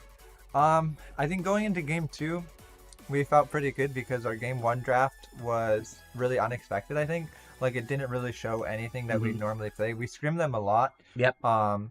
And we haven't ever played a draft like this at all. So I think, going into the second game, we kind of felt like we could switch it up entirely and just give them something completely different that they had to figure out how to play with. And as you can see, a kind of different, a different style team. Some similarities, obviously. The Camille getting the respect, taking the flash this time around, understanding that the Ignite, not really giving her too much in the first game. The Viger takeaway, though, pretty huge. Got the Lulu Vayne as well. A lot. I'm liking the side of that being Macro Academy. If we could just actually swap that real quick. The logos are. But listen, we're expediting this process. There's only so much our producer can do. As a one-man show over here. Yeah, I think the Vayne Lulu is big. I mean, the AD for Macro Academy is unbelievably good on the Vayne. It's like his comfort pick. He's just a monster on that pick. So I think the Vayne Lulu suits them really well. They have a lot of scaling late game assurance with that, and then the Viger.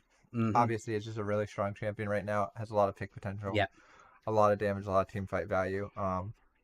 And couples up well, I think, being able to peel for that Vayne. And encounters a lot of the dive that we on Macro Gaming have. Yeah, the Nautilus seems a bit unplayable here, no? With the it doesn't feel super good. With the Viger and the Lulu and the Vayne, you really don't have any targets to go for. So you have the point click ult, but hooks are going to be nigh impossible. It's a bit suicide. It's a bit rough, but this matchup mid, you got the. I'm liking. I don't mind the Silas into the Viger. Like it definitely has some all-in potential. The cage though definitely going to be blocking a bit of that. Junglers though, the Lee Sin got a little bit of aggression early. Definitely going to be able to fight Hecarim in the early game skirmishes. Pretty good avenues to gank mid here, top as well. Yeah. Bot lane can set up very well for Lee Sin gank as well. So Lee Sin gonna be a pretty big power point to play with here. But look at that. Damage coming out in both top laners right there. Both of them trading pretty equally. GP coming out on top, though, getting the early level 2. But so far, it looks like the Vayne and the Lulu are okay with seeding. The good hook by the Nautilus, but it looks like we got the early gank by the Hecarim going to be countering. And this could be a disaster. The Flash already having to be burned by the Xayah, and that's almost certainly going to be a kill going over to the Lulu. Nautilus trying to get out. Looks like he will, but that's all summoners down bot lane. An absolute disaster for Macro Gaming, guys. Macro Academy gets an early game lead. Yeah, I think a really good gank right there by the Hecarim. Really solid pathing. I mean, you're a champion that typically full clears and just opts for the 3 camp into the bot, knowing that Xayah is going to be pushing in the Vayne. And no one, not even the Lee Sin, assuming he'd just be going bot to top, not expecting the gank at all. Showing mid here too, so Lee Sin doesn't even have an avenue to gank mid as well. Just making sure Viger can safely farm. Lee Sin gonna stay here. Might be looking for something if Viger pushes up a little bit too far. Might not be expecting it. The Silas goes into the queue, knowing he has to flash. A good preemptive flash by Tetra to live. All right, and still there's a bunch of question marks on the scoreboard. So yeah. I was gonna bring that up, but I was kind of hoping that he'd notice. I'm asking a lot. I really am. All right, so the flash burn on the Viger from the Lee Sin gang.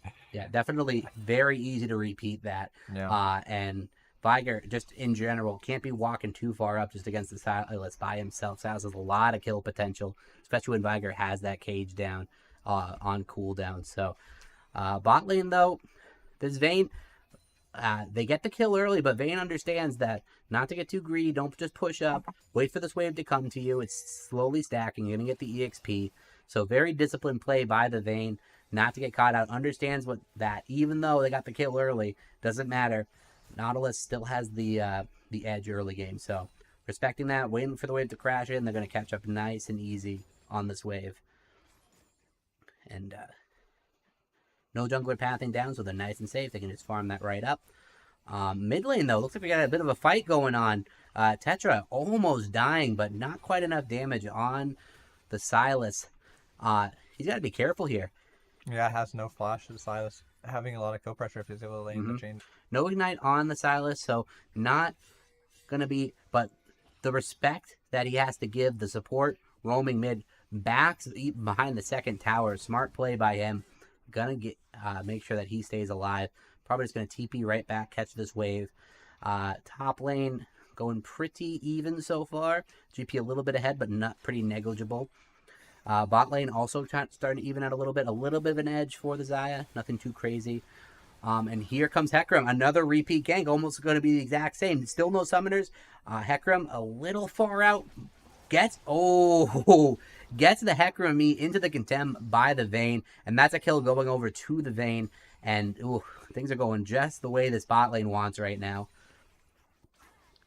Yeah, absolutely. Kills on Vayne early is so good, considering how well she scales into the late game, and being able to get so much bot lane control, really well done by the side of Macro Academy. Yep. Yeah, Macro Academy definitely looking like they're in the driver's seat for this one. Up a K gold about 5 minutes in, looking pretty good. Lee Sin not doing too much on the early game right now. Dragon gonna go the way of Macro Academy as well, so things looking pretty good. Vayne still down a little bit in EXP, but not really gonna care because she's surviving. That's all she can really do. Just survive, get to the late game. Don't try to do anything too much early. Already got a free kill. Gonna take that. Gonna wait for the wave to crash. Just understanding that it's Vayne. You're gonna have to wait, and he's doing just that. Yeah, absolutely. And I mean, all of these late game scaling champions doing so well in the early game for Macro Academy. Hecarim really able to power farm and have a lot of impact. So, going in, dropping the cage. Is it going to be enough? Lulu coming in to save Tetra, and it looks like it's going to be the counter gang coming in, and trading kills will be the Sylas. 2 Vigirolds coming in. And the support coming in, the Nautilus, to pick up the Hecarim. And a nice little fight going the way of Macro Gaming. So, good rotation by the jungler and support to counter gank that. Very, very good rotations, and very funny to see 2 Vigirolds kill. Yeah, very, very, very silly. So, now I got a question for you, Joel. Sure. How much money is it going to take for you to tell me who wins this game? Oh no! Yeah, let's just spoil the stream right now. Cool $1 million. Cool $1 million. Yeah. All right, we'll make it happen. This is nothing crazy. This is the SLS. Anything's possible. Oh yeah. I mean that's like what? Yeah, it's just chunk change. Yeah, that clearly with our development budget and production budget, we're not spending anything. Yeah, we're not spending anything there. We are penny pinching, and that money goes right into the experience or lack thereof. Honestly, where is all this money going to? I couldn't tell you. It's not the prize pool. I couldn't tell you, but all I'm saying is our producers looks like we got some work done there. Looks like we got some little Botox work. Oh, like my God, dude, my God, put it back into the league, please. But holy smokes, that damage going on to the Viger. Ooh, getting absolutely bullied. Misses the Q, having to blow the flash because of it. And he's even going to live for a little bit longer, but Sylas coming in, picking that up. A bit of a misplay. Hecarim going to capitalize on that. Missing the Q on a kick target, not looking too good, but Sylas trading off the damage. A little bit of a misplay by the Lee Sin, and is going to have to end up paying for that. Blowing the flash and ending up dying in the end. Yeah. Very rough. Unfortunate. Very, very rough. That happens to the best of us. You know, it happens. You can't. It happens. It does. We've all been there. Yeah, Game 2 jitter. Feels bad. Yeah. Absolutely feels bad. Oh, man. Camille definitely getting beat on a little bit by this GP. Hecarim going to come in and try to put a stop to that. Very rough timing with the wave where it is. Camille definitely going to try to freeze that up there. Or maybe just shove it right back in and get a reset. I can understand that as well. Yeah, GP having the back. Probably just going to TP right back in to catch this wave. Forcing the TP. They're going to take that any day. Just looking to crash this wave. Getting a nice, easy base off for Camille. Nothing really else going on any part of the map here. Viger has flashed back up a little bit safer now. We're really sticking on this top lane a while here. No, I don't really think anything's going to happen. Support Roman mid a little bit here. Nothing really going on. The lull before the storm here. A little bit of a fight going on here. The Silas finds the Hecarim. Hecarim able to heal off of the Scuttle, getting it out of there, but huge damage already coming out of the Silas. Looking massive already. Oh my god, Viger looking caught out, but just takes Arabella with him. A little bit rough. Coming in, though. He is not going to make it out of this, or is he? No, the Silas is too much. Throwing the nice E down, but it's not going to be too little too late. Lee Sin coming and picking that up. Good trade kill by the Viger at the end of the day, but going to end up getting caught out. But another kill over to Viger. They're definitely going to take that. Yeah, Viger sitting at 2 kills, definitely ramping up into the late game. Like to see that for sure.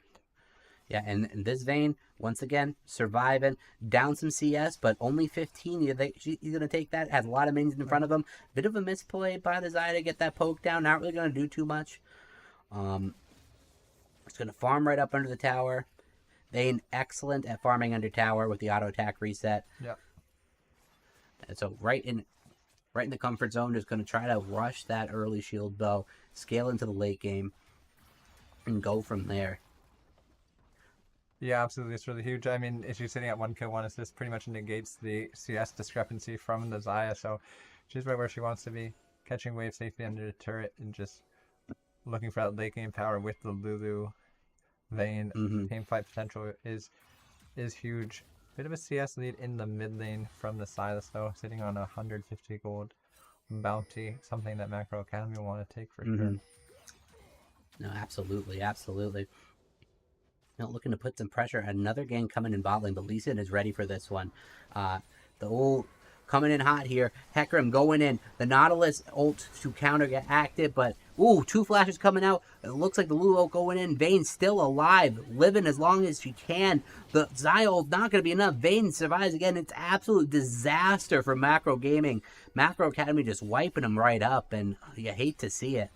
Yeah, I think really well played by the Lulu and the Vayne there. Yeah. Lulu holds her all for so long, baiting out so many spells from Macro Gaming, forcing the flash forward, and then last second use that ult to save the Vayne and lets her kind of... Excellent play by the Lulu there. Absolutely understanding the damage that the Vayne was taking, baiting everybody and to overextend. And excellent work by the Vayne too to just kite that back. And just excellent play overall. And that is a huge swing. Another dragon, more gold onto that Vayne. 2 kills onto the Lulu. They're still going to take that, though. They're still going to take all of that gold. But at the end of the day, still very, very close in gold. Still very close early, despite the score. I think the CS being huge for Macro Gaming. A lot of CS leads in pretty much every lane. Except for jungle a little bit. And Viger coming in, but they still want this fight. Throwing down the cage is Camille with the cage by the Viger, and somehow, some way, gonna make it out is the Silas. Nautilus coming in here looking for it, but there's 5 mid, gonna have to back off of that. But blowing the flash somehow, some way, the Silas makes it out, and you almost think maybe the Camille should have held her ult a little bit longer there, but still going for the engage, trying to make the play, trading flashes. I guess you'll take it. Yeah, taking away a lot of engage potential from the side of Silas. Not something too bad, but yeah, a good escape from Malachiana. Yeah, and anything to keep this game going. Slow down the Silas so that Vayne can just keep scaling. You'll take it. Exactly, and now Vayne able to farm up top lane safely by himself, or herself, with the support of Lulu. Yeah, nice and easy, going for that little lane swap action there. Trying to take away that GP's lane pressure, trying to nullify him a little bit. A decent move here. I can't imagine they're going to keep the situation going much longer, because letting Vayne free farm, they're going to have to match that at some point. Looking for a play mid possibly, but Viger playing this smart, not walking up for no reason. No objectives spawning on the map anytime soon. looking to maybe punish this Zion. Nothing really going though. And another kill happened off screen. Go figure. Viger shutting down the. Oh wow! Wow! Look at that! Look at that! The echoed somewhere in the game because we just had a little bit of a chrono shift going on there. Boom, bop, bow, bada boom, boom, bow. Just absolutely catches him in. Can't get out. Lands all the abilities. Yep, just hits everything. Hits everything. A Viger hitting everything. You never thought I'd see it. Absolute monster Viger play.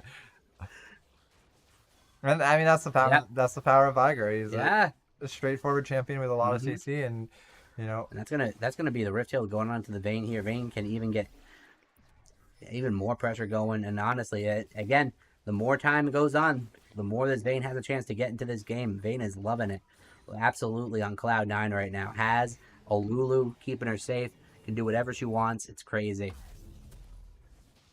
Yeah. The amount of peel he has, too, with the Camille cage, the Viger cage, the Lulu, the W, the ult, the shield, the glitter lance. Like, how does this Vayne die? There's just no avenue to get to him. Yeah, absolutely. It's really tough. I think just a good draft to protect this Vayne and counter a lot of the dive from the side of Metro Gaming here. So, but still, with all that being said, the gold is even. So the gold is definitely even, but even gold is exactly where Macro Academy wants to be. Absolutely. Oh, Silas coming in here. Doesn't see the Hecarim there initially, and Silas might be a bit caught out. Hecarim going in. There's good damage coming in. The GPO coming over the top, and boom, that damage going to be too much. Silas going down, but the trade kill coming in. GP fighting back, and kills traded. At the end of the day, GP getting some gold. Yeah. But really nice dodge by the Camille, dodging out of the Silas with the Hecarim out. Actually dodges the fear and very nice. Yeah, nice mechanical play by. Absolutely. Right there. But this Herald's dropping down here. This turret is almost certainly going to die. That's more gold going on to this Vayne. Zaya's going to try to fend that off a little bit, but that turret is gone. See if they can get another charge off of this. They might even be able to. They are, but with the Nautilus and the Lee Sin rotating, probably not. Just going to get this wave pushed in. Maybe staying a little bit too far. Nautilus looking for something here, but they have the vision. They're going to back off immediately. Dragon coming up. They're going to get that reset. See what this Vayne can pick up for an item here. Probably not too much more. Maybe complete those boots, maybe. Yep. Steel caps. Wow.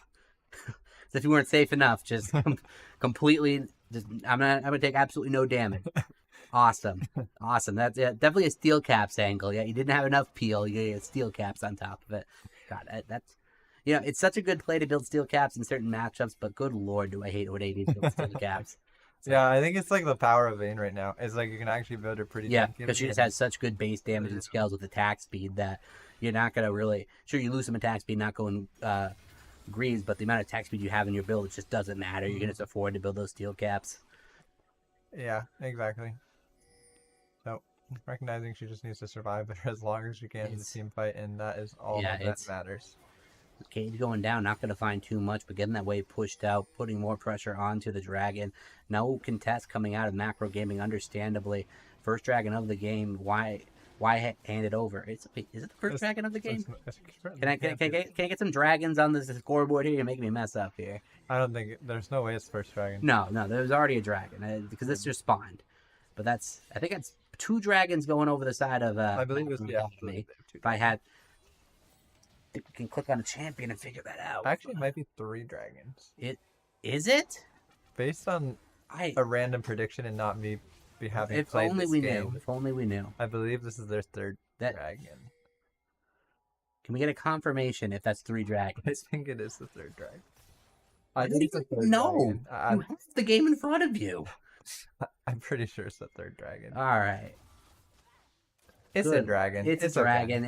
They couldn't contest. It's the 3rd, yeah. 3rd dragon. Can we get the graphic reflecting that, or is that too much work? It's why not? It's a spectator issue. Spectator bug. All right, cool. Just taking no onus for it, blaming the Riot client. Excellent work, Riot producer. Client. Very cringe. Very cringe. Very cringe, Riot client. How dare you? Okay. But yeah, still a gold deficit somehow for Macro Academy. Yeah. Despite all of the plays that Macro Academy is making, he's still down in gold a little bit, and that's just got even worse. But again, that Vayne still hasn't died, still playing safe. Bot lane still perfect. And we're just going to have to basically keep playing off of that. But still, a very close game. The scaling definitely on the side of Macro Academy, but still, Macro Gaming keeping it close. Yeah, and then, I mean, in 3 minutes, a dragon fight, that's going to decide Soul for Macro Academy or... Honestly, that pretty much decides the game right there. If it's going to be very hard that if they get that soul, like it's going to be absolutely impossible. Infernal Soul is absolutely massive. There's just it's going to be really hard for Macro Gaming to play around that, and they definitely have to commit a lot to it. Yep, absolutely. So Vayne sitting at 1 item. The Xayah is really, really strong, to be honest. 2 out of about 1.5. A lot of CS really solid right there, and Silas and the GP also pretty big. But the Hecarim on the side of Macro Academy is so huge right now. 129 CS. Completed item. Absolutely. Kind of solo laners right now in terms of XP and farm. So yeah, but end of the day, Vayne's going to pick up this CS. They lose the tower. Goldie gets a little bit higher, but still, this Vayne just absolutely okay. Just going to take what she can, not going to look for too much. And that's honestly, so far, it's the story of Macro Academy. Just taking what the game gives them, not going for too much, not going for any too crazy of a play. Just playing it out. Still a little bit down in gold, but I still think it's looking really good for him. The play coming in on the top, though. Camille going in, the Lulu behind. This is the really nice play. Not going to be able to get out of this GP. The flash follow by the ult. But is it going to be enough with the ult? Yeah, those are going to be enough to get him out of there. Really smart holding the flash as long as he did. The follow by the Camille and understanding that he can probably survive under tower. Though Lulu away from the Vayne. That's going to be a costly flash by the Vayne. Losing a summoner.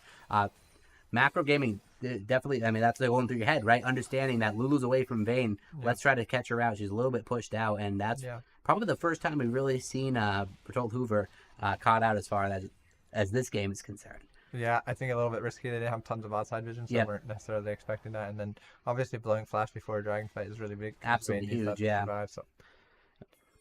I mean, Vayne is slippery enough as is with the flash. It almost makes it impossible to catch her. Yeah. But, GP getting caught out here. This is going to be absolutely huge for setting up the dragon.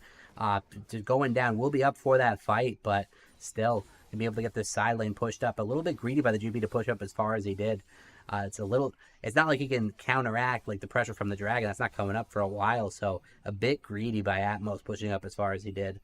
Yeah, just wanting to get that wave push in and then punished for that being too far out without tons and tons of pressure on the rest of the map. But good answer, as they will get bot lane tempo and be able to really control the spot lane Ripper before dragon starts, which is huge. Yeah, definitely, absolutely. Yeah, River, all control right now going the side of Macro Gaming. It's going to be very hard for them to enter this. That being said, they're taking the smart route, just walking all together.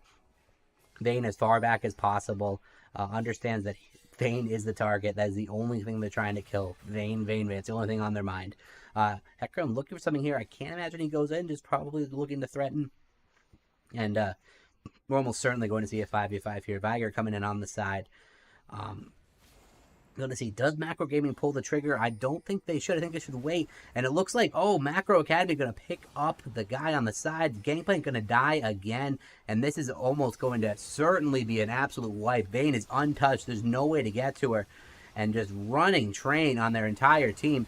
Vayne actually gets caught up a little bit. It gets CC chain. Surprisingly gets caught out. No one was blocking for that Vayne. And it's a little bit rough. It looks like Macro Gaming actually turns that one around. The early pick going to turn into them somehow, some way, winning that fight. Wow, just extremely well played by the Xayah. Absolutely untouched in that fight. And the engage, well, by you, that was that. I don't understand how you got that. I don't understand. They just stopped body blocking, and Vayne just got ulted into the Q, into the root, and just that was just enough. I think maybe they got excited it was a 4v5 and just saw the window into a fight. And, if they win that fight, they win the game pretty much. So I think they just really wanted to execute on that window with the GP being picked off. And... Yeah, that's honestly impressive by them to understand that even though they lost their top laner, they still had an advantage there with the Vayne's flash being down and taking advantage of it. Vayne, while she can scale, she's not there yet. Only 1 item complete to the 2 onto the Xayah. So... definitely using that gold lead in that fight. Yeah, for sure. I mean, the Zaya is absolutely huge. Yeah, Almost that's three items. the 2 power spike on the Zaya right now is absolutely insane. For sure. Oh, getting caught a little bit might be this Lulu, but no, not patience by the Nautilus there, not trying to go in with no vision. Just slowly trying to counteract the vision here. Setting up for this Baron, just trying to get as much pressure as possible. Not too much going on. Get the vision down.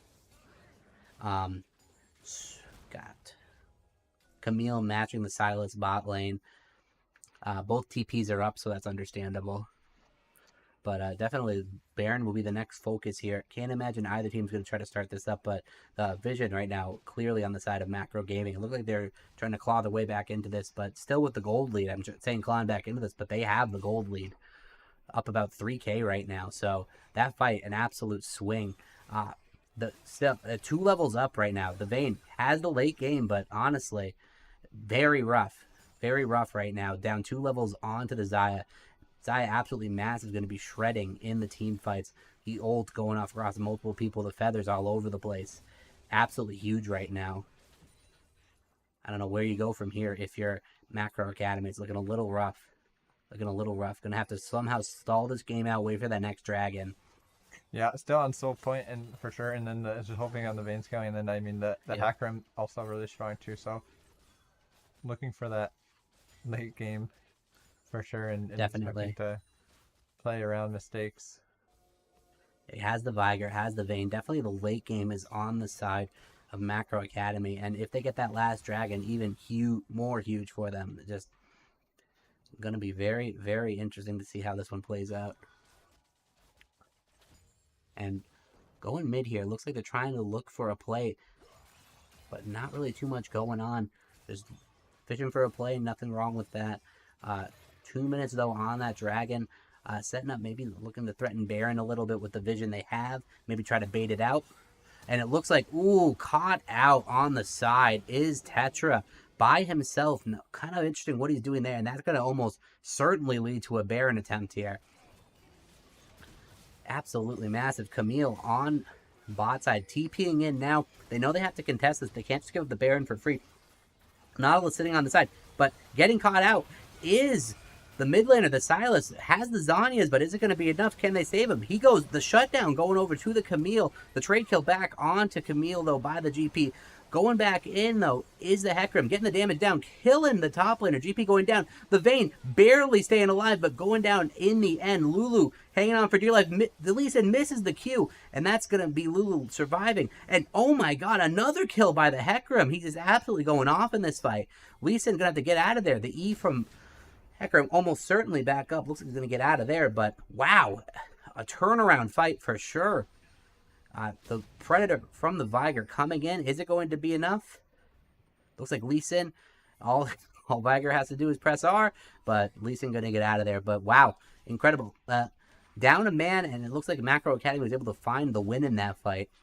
Yeah, I think it was really unfortunate we didn't realize our Silas was sitting on a ward. Yeah, it's a bit rough. Camping and didn't go our way, but yeah, it happens. Having to play on the back foot just a little bit, and yeah, Viger completely out of the fight, but it didn't matter.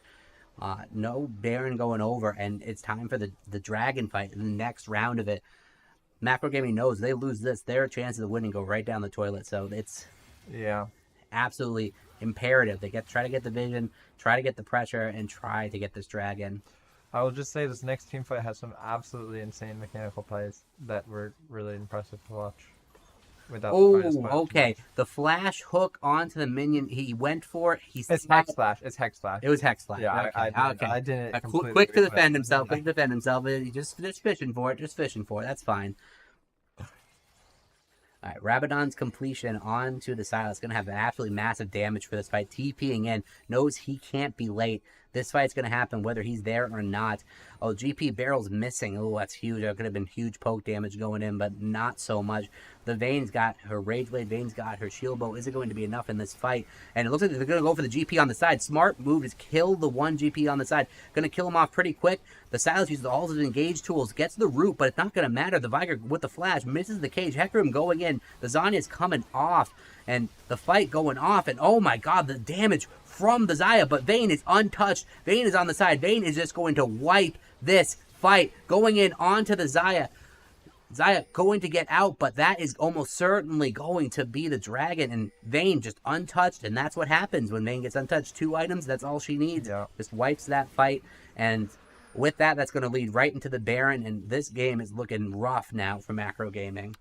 There's this one play in that fight that I have to give props to the Jimbal, the Hecarim. He stopwatches the Lee Sin kick that was going to kick like 3, or kick the... Who is it? The Hecarim into 3 people, and it actually would have killed the Vayne. Because I was watching that fight back, and I was like, "How do we lose it? It looks so good." But that stopwatch by the Hecarim is absolutely MVP massive. Moment. Yeah, actually saves the fight and the game, gives them the soul.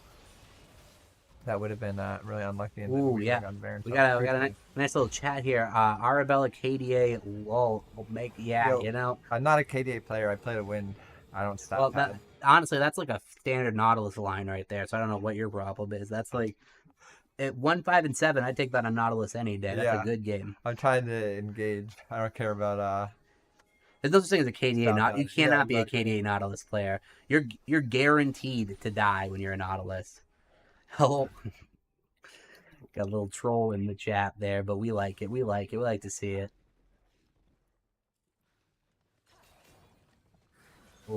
Oh, Vayne getting caught out by herself. Couldn't be too much, but oh my god, the shield, the ult by the Lulu. Will Vayne live? The fear coming in, and oh my god, heartbreak as Vayne is able to get out. Camille coming in to clean this up. GP popping the ult, but GP is almost certainly going to die. Can't go anywhere. Trapped. Cannot get out, and it's going to be a wipe from here on out. Xayah, the damage coming in by the Hecarim, but getting out. The damage from the Xayah is huge, but that's 4 people and 1 little Xayah. Not going to be enough. This Hecarim is absolutely massive right now.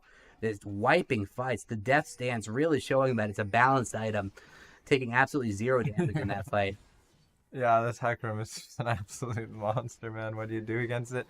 Level 16 Hecarim with 3 items, death stance, and the Spirit of the death stand's doing absolutely, especially against someone like Xayah, who doesn't actually have the DPS but the upfront burst. Absolute massive. Smart rushes by both of those players. But yeah, this game, it's not going to last much longer, folks. We're getting down to it. They might even try. I doubt they're going to go for the end here, but they might have been able to. It's definitely looking very good if you're on Macro Academy right now. Good damage, and oh my word, if he had pressed R, you are gone. Yeah, that was a very sad realization that I could get one shot by 2 abilities by the Viger. But that's all that AP early. That's what you see from the Viger. Opting to go for the Everfrost into the Rabadons. I don't think there's a bigger AP spike you can ask for than those 2 items combined. But yeah, it is looking rough on the side of Macro Gaming. Down 5k gold. Elder coming up in 3 minutes. Vayne sitting on 3 items. Vayne getting that wit's end. Huge buy, especially against that Silas. Gonna have even more survivability and the DPS on top of it. And cool, going for a Randuin's last item. Well, that's he's playing to win, not to have fun. Yeah. It's either it's either Randuin's or GA in any case. Yeah, it's still just anti-fun. Ooh, having to flash the cage, good getting out of there, but that is an engage tool you're not going to have for the next fight. A little bit rough, but yeah, right now it looks like Macro Academy do whatever they want.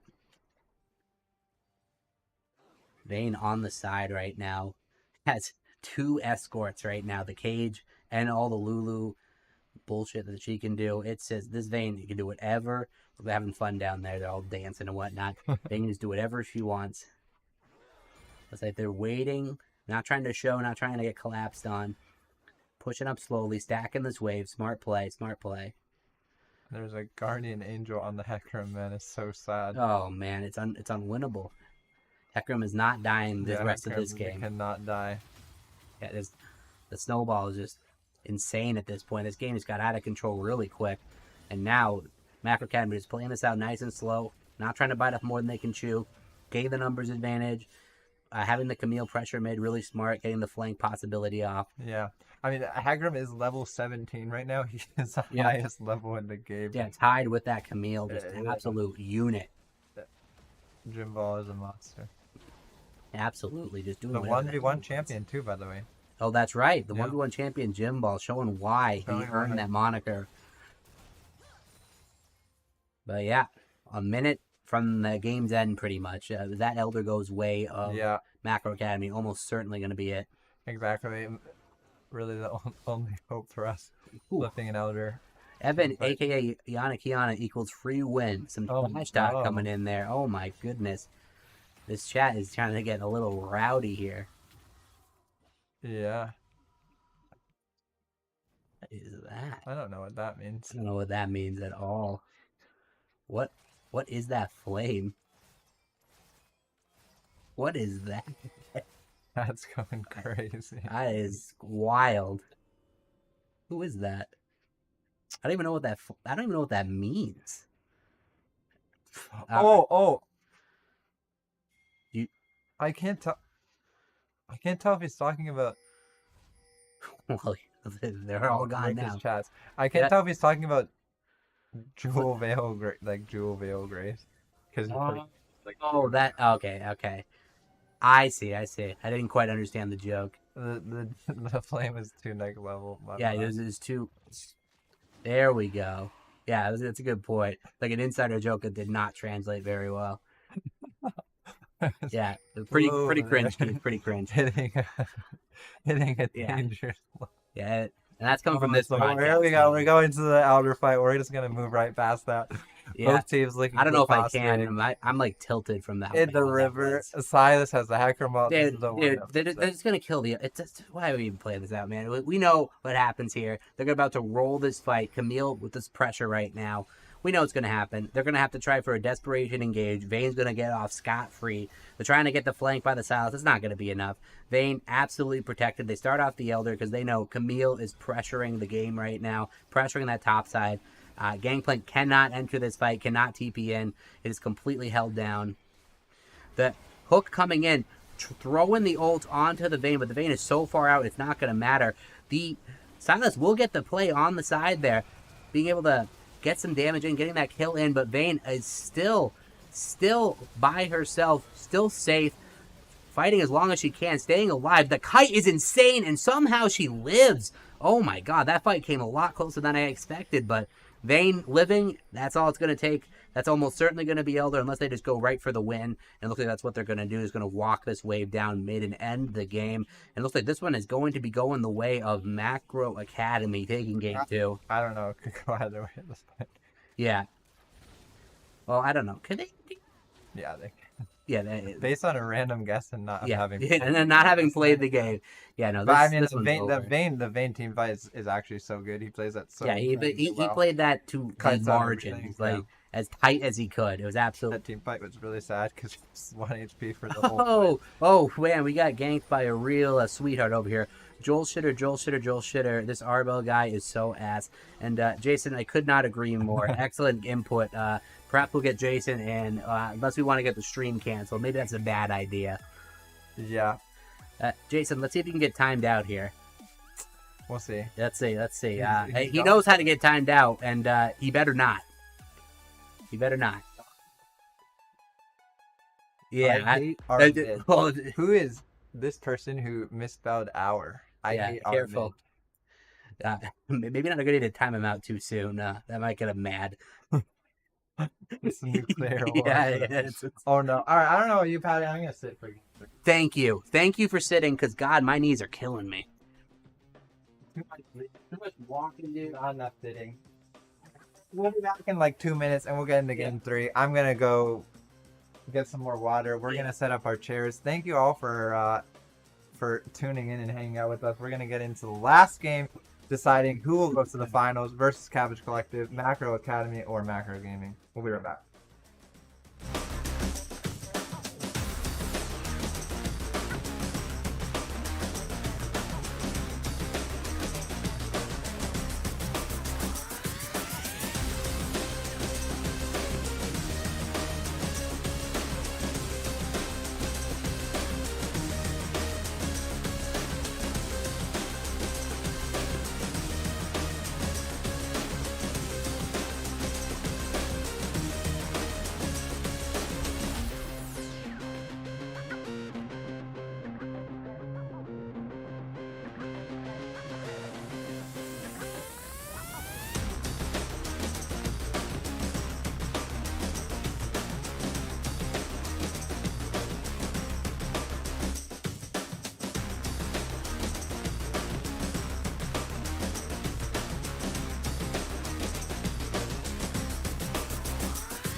Oh, is it the music? There we Hello. go. Good Can you lord. hear us? Hello. Good lord, he blasts that We are music. back. And better than ever. There we go. All right, so we're going into game 3. I mean, the winner of this Absolutely. game decides who gets to go to the finals to take on Cabbage Collective.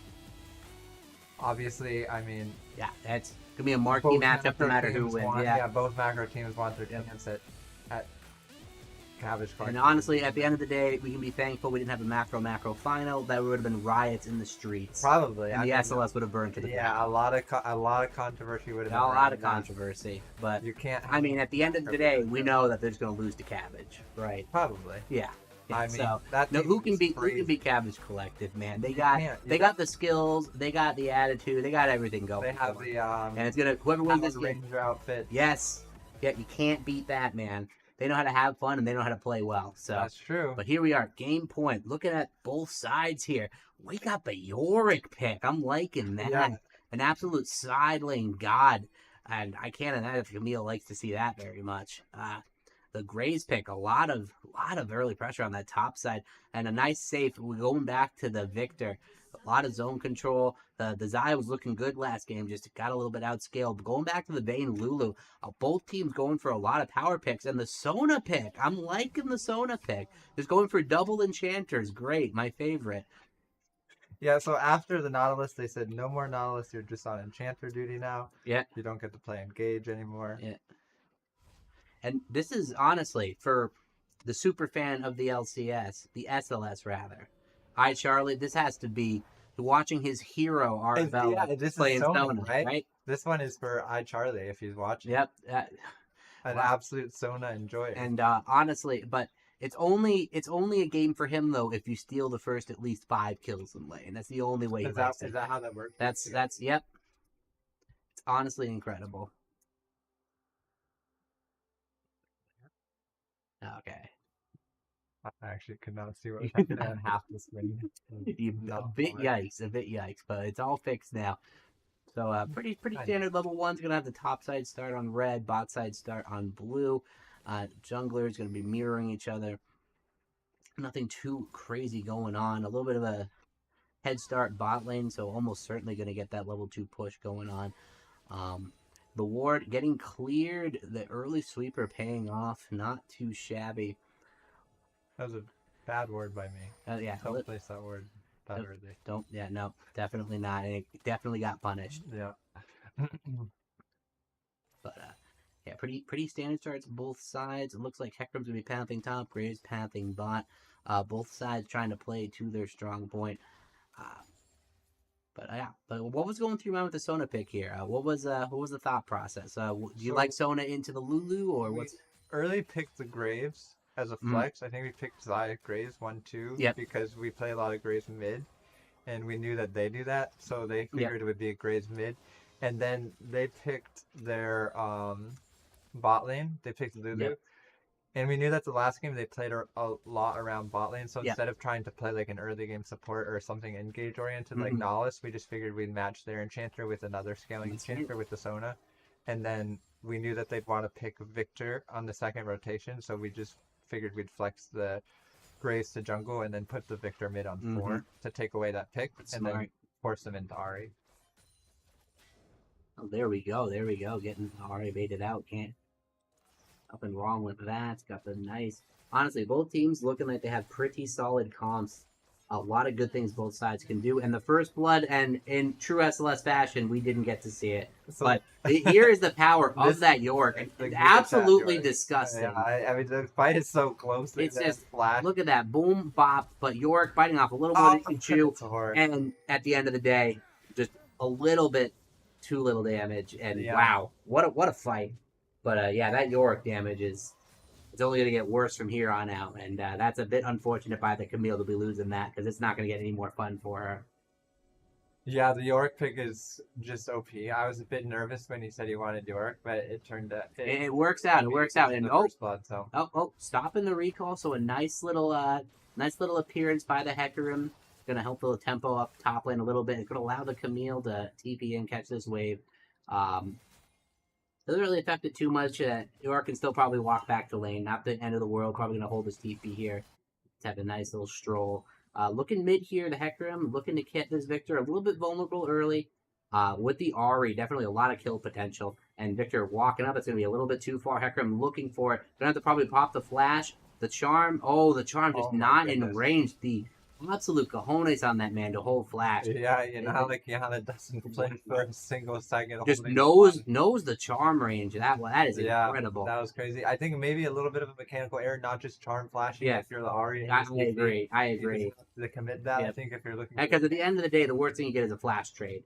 So yeah, exactly, and that's not bad, especially where the wave is. So, but Yana knowing pixel perfect the range of that charm just holds it clearly. Wow, that is absolutely insane. I thought for sure that charm was I played the game last night and watching it back thought that charm hit. Yeah, that is insane. But definitely the wave stack in here. Hecarim looking to make sure that wave gets in without a problem. The Camille definitely still has a lot of things he can do against the Yorick. Yorick not wanting to fight in a massive wave. Going to try to wait for that wave to come back and see what he can do with that. Graves farming up. Graves a little bit behind the Hecarim in farm. You don't really see that too often. Very interesting by the Graves, a little bit behind the Hecarim.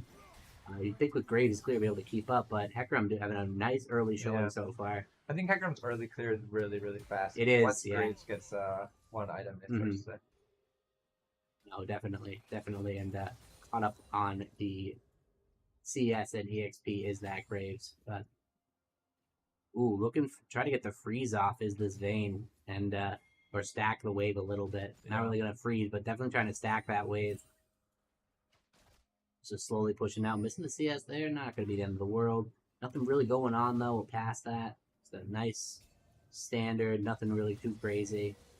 I think it's going on to the dragon and the pink ward on the bot lane from Macro Academy. Deny vision, control bot side river. Control that.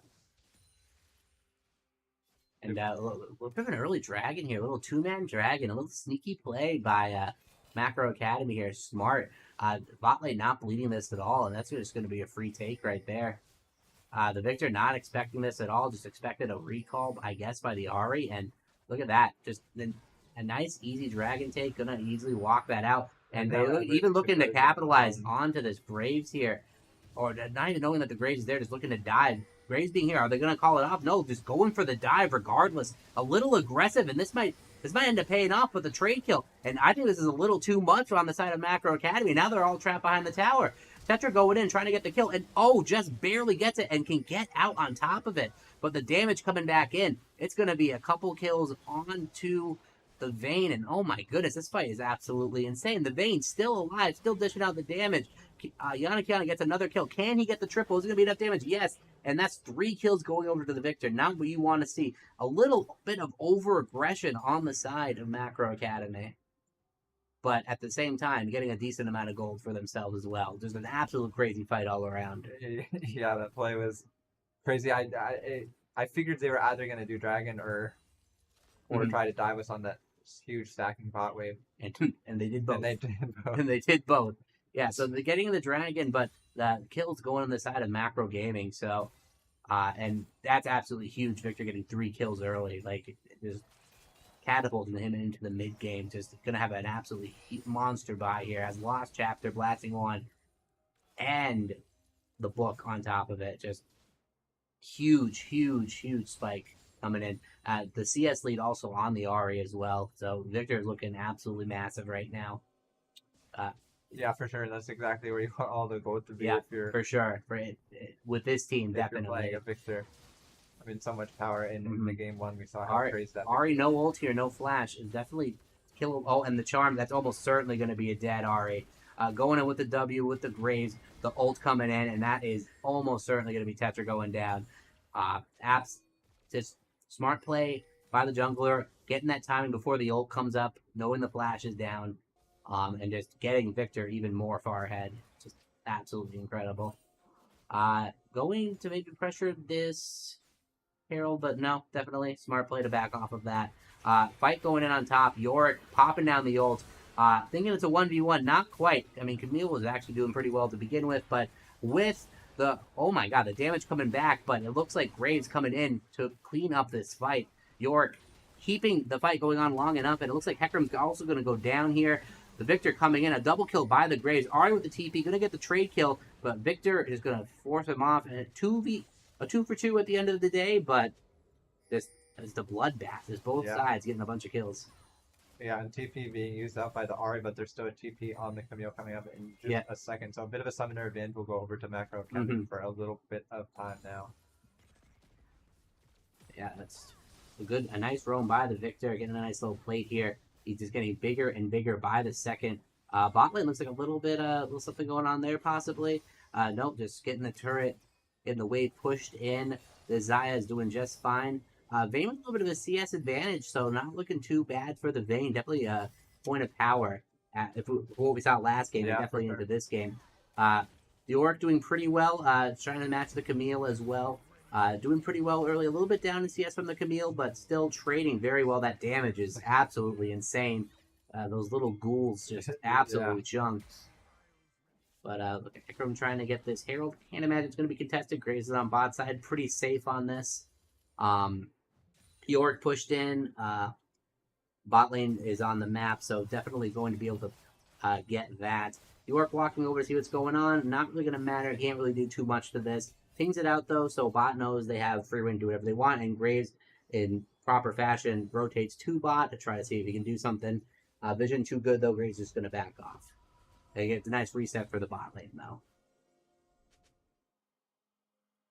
Nothing really too crazy going on. Graves actually waiting in that bot push, though. Oh, yeah, still there. Still there. Yeah, just trying to force something here. Can't hurt. Will they take the bait here? Will they take the bait? The CS is too juicy. Cycling recalls. At this point, they got to go for it. At this point, there's no way they stayed this long. There's no way they're this psycho. And, oh, that was, there it is. There it is right there. Take a step too far, and that was it. The kill going on to the Zaya. That's an and there we go. In true Soda Support fashion, that one's for iCharlie. Stealing the kill for McHugh that didn't matter. Excellent work.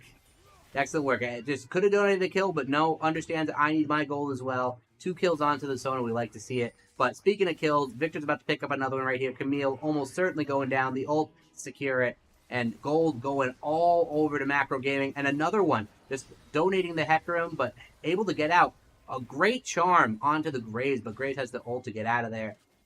Just fights constantly right now. Absolutely massive.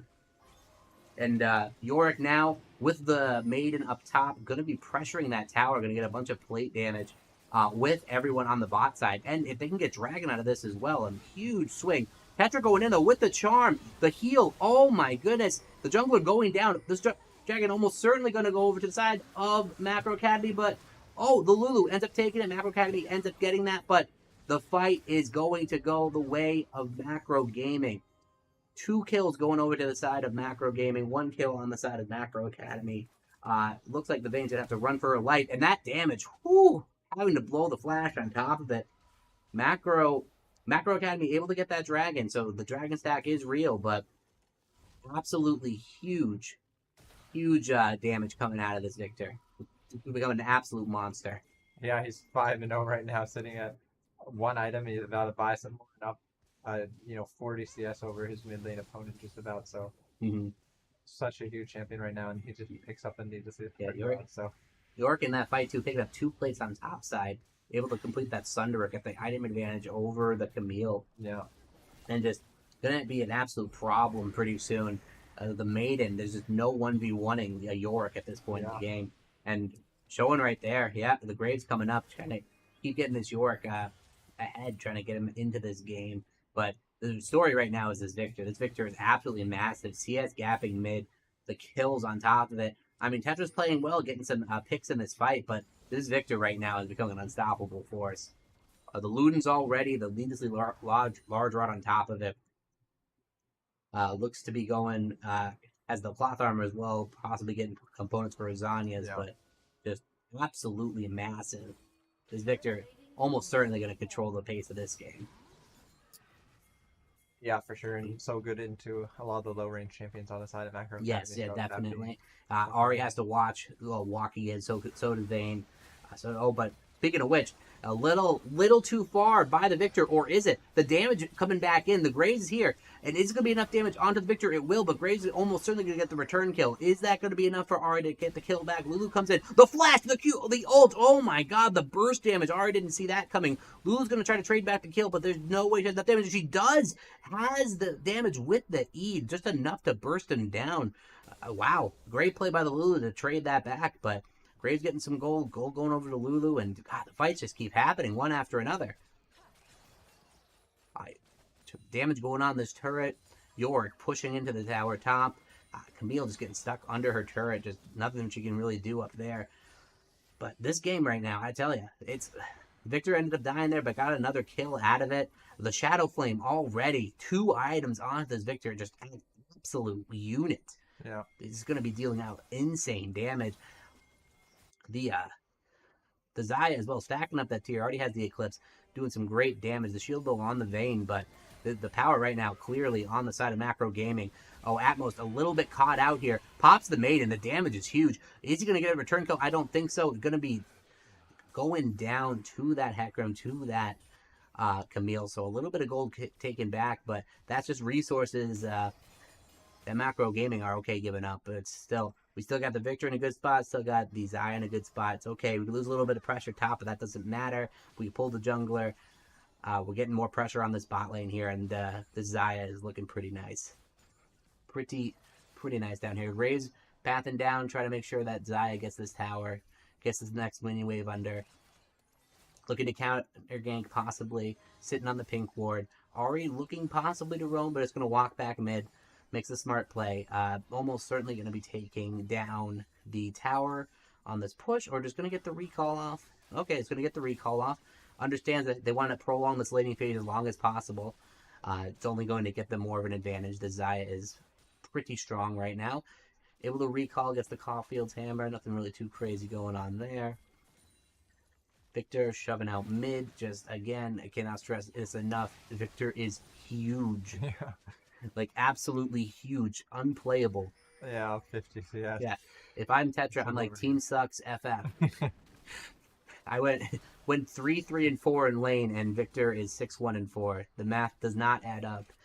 If I were Ari, I would be pissed. Flame team, run it down mid. Yeah. The team has abandoned me. Yeah, it's just so hard to play now. Yeah, There's so much weight. it's just impossible. And Yeah. it's hard to kill too with how much damage he does, and then the shields and the The zone control. There's just no entry point on the side of Macro Academy. Like, it's, you can say it's a draft gap, but honestly, the Victor getting this far ahead is what really did it. That dive bot, honestly, you got some gold on the side of a Macro Academy, but the 3 kills going over to Victor almost sealed this game. Yeah. It's very tough to get back into it. That being said, though, they're looking for a play here. Looks like we're going to have to see the flash coming out of the Victor, so a huge summoner has to be blown. But they're going to be getting probably 2 towers here if they don't respond to this. Okay, giving up the dragon. It's just 1 dragon. It's going to be 2 towers. A nice little gold swing. It slows down the game a little bit for Macro Academy, which is what they want. They want the Vayne. They want to be able to get back into this. But now they're going to have the York pop the Maiden. It's going to turn this into a top lane play here. But Victor walking aggressively, but understands he's got his team to back him up. Taking the aggressive route, and is that going to net him a kill? No, but really risky by the Victor. My God, this man does not flinch, as you said. Just taking the dangerous route and walking out like nothing happened. Just, the man is just a man, is doing whatever he wants. 3 towers taken for the dragon, so a huge amount of gold going over to the side of Macro Gaming. 7k gold lead at 17 minutes, 18 minutes now. It's just doomed. Macro Academy is going to have to do a lot to get back into this. Oh, but finding the pick here onto the Graves, but the damage coming in, the TP coming in. If Graves can live a little bit longer, he might be able to get out of this. The Polymorph, though, almost good. It certainly sealed the kill, but Atmos coming in with the York. No ult to be seen. Oh, no, the Maiden is still here. He still has the Maiden. The damage coming in, but is it going to be enough? The Poly almost going to certainly not secure him the kill, and the double kill going over to the Camille. And then a fight going on. Huge. Absolutely huge. 3 kills going on the side of Macro Academy. Just when I said their outlook looked bleak, they find a couple avenues to get back in the game. A little bit hubris playing against Macro Gaming right there. A little overconfident. Yeah, a bit of a horror. I mean, TP being used top for to die. To pretty much die and Yeah. give over 2 kills, and then immediately on the other side of the map, the victor goes down to the vein. That's just the target that you do not want to give. No, not ideal, not ideal. They can't really get too much more for this though. Definitely huge though. They were able to stall out that dragon. It just puts another 5 minutes of timer that they can play with. This sitting on that soul point as well. Yep. Clearing out the vision, trying to see if they can get ahead, keep this river controlled, just be able to stack for that final soul. Because that could be the win condition. Stacking that soul drink might just be enough for them to get back into this game. So, again, another Cloud Drake. Yeah, a bit rough. Very unlucky soul if you want to. Yeah. But I guess you can still play for Elder, and honestly, it's going to have to last that long if they ever want to get back into this game. Yeah, absolutely. So Gold Lead, though, a little bit better now, about 5K. Not looking too bad, but still pretty big gap at this point in the game. But Victor still getting more powerful, working on the Zanyas, has the Sork shoes. Baron spawn out, can't read anything. Zaya looking pretty good, has the Eclipse, almost has that Muramana complete. Yorick got the Divine Sunderer. Graves looking pretty good. Got the Eclipse. Got some nice, huge burst damage. Went the Collector route, so he's going to be collecting. We like to see it. We like to see Collector. It's a collector-friendly stream. Lulu going to clear this ward here. Probably going to get away with that. Zaya pushing it out. But yeah, definitely. All eyes are going to be on this dragon. Not the end of the world if Macro Gaming gives it up, but definitely don't want to give Macro Academy any route back into this game. They want to keep foot on the gas and force them into a team fight. Because if you force them into a team fight with a Victor and they're trying to force onto you, but a smart play by Macro Academy, threaten the Baron and it seems like Macro Gaming has no idea this is happening. This is actually a really smart play. They're going to rotate over, but they have complete vision of this. They're just going to start it up, thinking there's absolutely no way they're going to try a 21-minute Baron. That's exactly... They're going to get away with this, it looks like. Bursting it down. They walk over. They're going to find out, but it's going to be a little too late. Tetra going over the wall, trying to get a kill, harassing him, and it's going to be too much. The damage, though! Holy smokes! The damage by the Zaya going to be absolutely huge, but at the end of the day, that's going to be the Baron going over. And Yorick, my word, you getting that kill onto the Camille. Camille TPing in just to die, but maybe saving the rest of the team in the process. I don't know if that was necessarily necessary, but hey, at the end of the day, the Baron goes over. But can they really do too much with it? The Dragon coming up, gonna lose that soul condition. The pressure is definitely not going to be there. Yorick, though, maybe getting a little bit overextended. At the same time, though, Yorick's looking pretty strong. Is the Hecarim going to end up dying here? No, the Vayne, the huge damage coming in. The TP coming in to try to save it. The Victor looking to see if he can trade something back here. Maybe get a kill on the Lulu, but no. Dragon still going over the way of Macro Gaming. Almost certainly going to get that right on spawn. So the Dragon stack delayed for a little bit. The Baron also going to stall the game out. And Macro Academy just barely hanging on. Yeah, I'm weird that Sona's flash is on cooldown, even though we didn't really see her flash anywhere in that team fight. So. Oh no, that's a bit. Not sure what happened, but hey, on the it's against the iCharlie Classic, just flashing for no reason, Hey, the pressure's on you in game 3. Yeah. It's a stressful time. Yeah, and sometimes you just press D to dance, Yeah. It happens. It happens. It happens to the best of us. But clearly, right now, you're still in a great position. The gold lead, though, starting to shrink a little bit. 4K, and this play going to make it even worse. The Orc trying to get the damage down, but not really doing too much. Getting absolutely manhandled. Able to get out of there, but there's more pressure going on this York. Both teams converging up on top side. Not really anything going to happen there. The tower taking some damage, but this Baron is mostly defensive and can't really get too much with it. All of Macro Gaming responding to this, though. Trying to see if they can get a fight here. Maybe they don't expect this many people. Graves going over the wall. The recalls coming in. Looks like they're both going to walk out. Nothing really playing. But again, the longer this game goes, Macro Academy likes it. They want to scale back into this one with the Vayne. But at the same time, the scaling, not really so clean cut this game with the Victor. The Victor is going to be absolutely huge at any point in this game with how ahead he is. So it's going to be very tough for Vayne to even fight with the Victor involved. But they have to play the long game at this point if you're Macro Academy all the same. Yeah, for sure. I think, Jim Ball playing this late game really well, applying so much pressure and looking for those side lanes Definitely is really big, making, our rotations really tough to play, worrying about, people on side lane getting picked. Getting a nice little Hex Drinker. I like to see that. Nice little tech by the Hex Runner. You don't really see Hex Drinker too much, and a nice little smart play. Understanding he just needs to survive the Victor burst in a fight. The Death Dance and the Hex Drinker are almost certainly going to do that. But huge damage going on to the Vayne, having to blow the Flash, and Vayne not being in the right spot there. But good damage going on to the Victor. This tower is getting sieged down with the Maiden, and almost certainly going to go down. Macro Academy has to get out of there. They can't lose a fight here. Almost certainly going to cost them the game. Smart play by Macro Gaming, though, understanding the recalls are coming in, trying to get out of there, and looking like they're going to be able to walk out. A nice attempt by the R to try to do something, but they're just going to walk on out of there. Dragon's still coming up in about... Oh, but a little overextended by Tetra.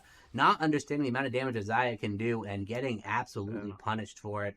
And this almost certainly going to turn into an inhibitor. So, again, you bite off a little bit more than you can chew and you get punished for it. Oh. Zaya ulting. Not sure. A bit of a warning shot. A little bit of a warning shot. Yeah, we like to see that. Making the support feel better about themselves, but not quite as egregious. Not even close. But, a fight possibly breaking out here. Heckram looking to go in, but the damage up front is just absolutely massive. Having to get out of there. Just absolutely huge. They're going to be able to walk out without much problem. Getting the inhibitor, which is huge. Getting that little topside inhibitor for the Dragon fight. All that pressure going to be applied. Have the York on the split for the threat to end the game. And this Dragon fight is going to be absolutely huge. The game could easily end on this Dragon fight if Macro Academy commits too much. Yeah, for sure. And, Macro Academy wanting to get the soul point. And definitely. And turn that into Elder. Yeah, turn that into Elder and look to maybe flip the game onto that. Yeah. For sure. Victor doing whatever he wants. He has the Zanyas right now. His flash is up, man. If anyone finds him, they are not going to have a good time. He can kill absolutely anyone right now. 3 items, working on that 4th. Just the amount of AP on this man is absolutely insane. But right now, 45 seconds until Dragon. Both teams gearing up for it. Not trying to give up pressure. They're trying to clear it out nice and early. 3 people walking up through the river. Doing their best, trying to get as much pressure as possible. York still applying pressure top. And Vayne can't stay there for too much longer. Vayne they're going to end up giving up this Dragon, but I guess that might be the play. Oh, Camille getting caught off on the side. The flash in by the Sona, and it looked nice at least. And then there's the ult, holding it for a nice long amount of time. Beautiful, beautiful play. And that's almost certainly going to be the Dragon. But a trade kill going on top. They commit their resources to kill the York. And the York, where he's lacked in pressure himself, he's definitely pulling pressure up to him. Not exactly making the plays, but pulling bodies. And oh my goodness, it looks like Victor's a bit caught out here. 4 people converging on him. The Zanyas, it's not going to be enough. That Zanya's flash down, and that is a pretty big misplay by the Victor. Not sure what he was doing there, but it does translate into a Dragon. But and another catch out. The Zaya going to be caught out, but a huge ult into a flash E. Gonna get him out of there, but just huge. Both carry summoners lost in those exchanges, and with it looks like Baron on the map, it looks like that's going to translate well into this Baron here. But York with the TP, maybe he can pick up this kill here, maybe not.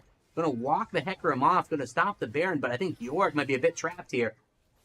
Has some good damage, but the Hullbreaker gonna keep him alive. Not too much damage coming back to him. The team's coming to back him up. Going to have to walk them out. Stops the threat of the Baron for sure. But another flash has to be blown. There are 3 main carries down flash. And they're going to turn that back into a Baron. They're going to pressure Baron knowing that they have to go back to save their base turrets.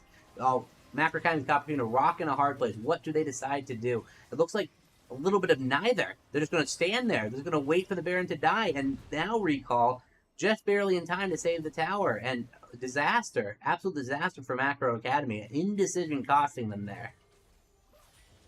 Baron going over, and this game is looking bleak. Absolutely looking bleak. Still, the 4K gold advantage, not as bad as it was before, but still, Baron going over. The Victor as big as he is. The Xayah also looking huge. This game is looking Macro Gaming favored for sure. I have to say, this is the most stressful thing I've done recently. Yeah. Once we had such a huge lead, and once you have a lead and you see that you have objective bounties, and then you see those objective bounties disappear, you're like, oh my goodness, we just entered away our gold lead, and it's a horror. Especially when they have champions like Vayne, and you saw how well he played Vayne. Yeah, exactly. And get already up to 3 items right now, and in the back of your mind, you think, we got to get that Vayne, You commit, and while you're doing that, you commit too many resources, your whole team ends up dying, so you can't tunnel vision too hard. Yorick, again, putting the split pressure, and my God, this man has been beaten and abused this game, but he keeps pushing. He is just doing his job, applying pressure. If he dies, his team ends up getting something, and kudos to Atmos. He is trying his hardest and just keeps, and there he is, back at it again, back up top to push it out. Yorick duty, understanding that's the only way he's of any value if he just keeps pushing side lanes. Ooh, Hecarim looking onto this Graves here. Hecarim actually has a pretty decent advantage, so jungler absolutely going massive. Yeah, this Hecarim Jimbo absolutely 2 levels up. Absolute monster in this series. Yeah, and definitely could be pivotal in trying to get them back into this game. But the gold lead ballooning up to 5K now. The Baron securing more towers, and the pressure is huge. But a huge pick going in mid here. Hecarim going in. The Graves flashing out. The Zanya's coming in. The huge damage coming out from the Victor. But Victor is almost certainly going to go down. But the damage coming back from the Xayah and the Graves. The burst down. The Vayne running for their lives with the Ahri. Going in is Xayah. And almost certainly someone has to die. But their base is in trouble now.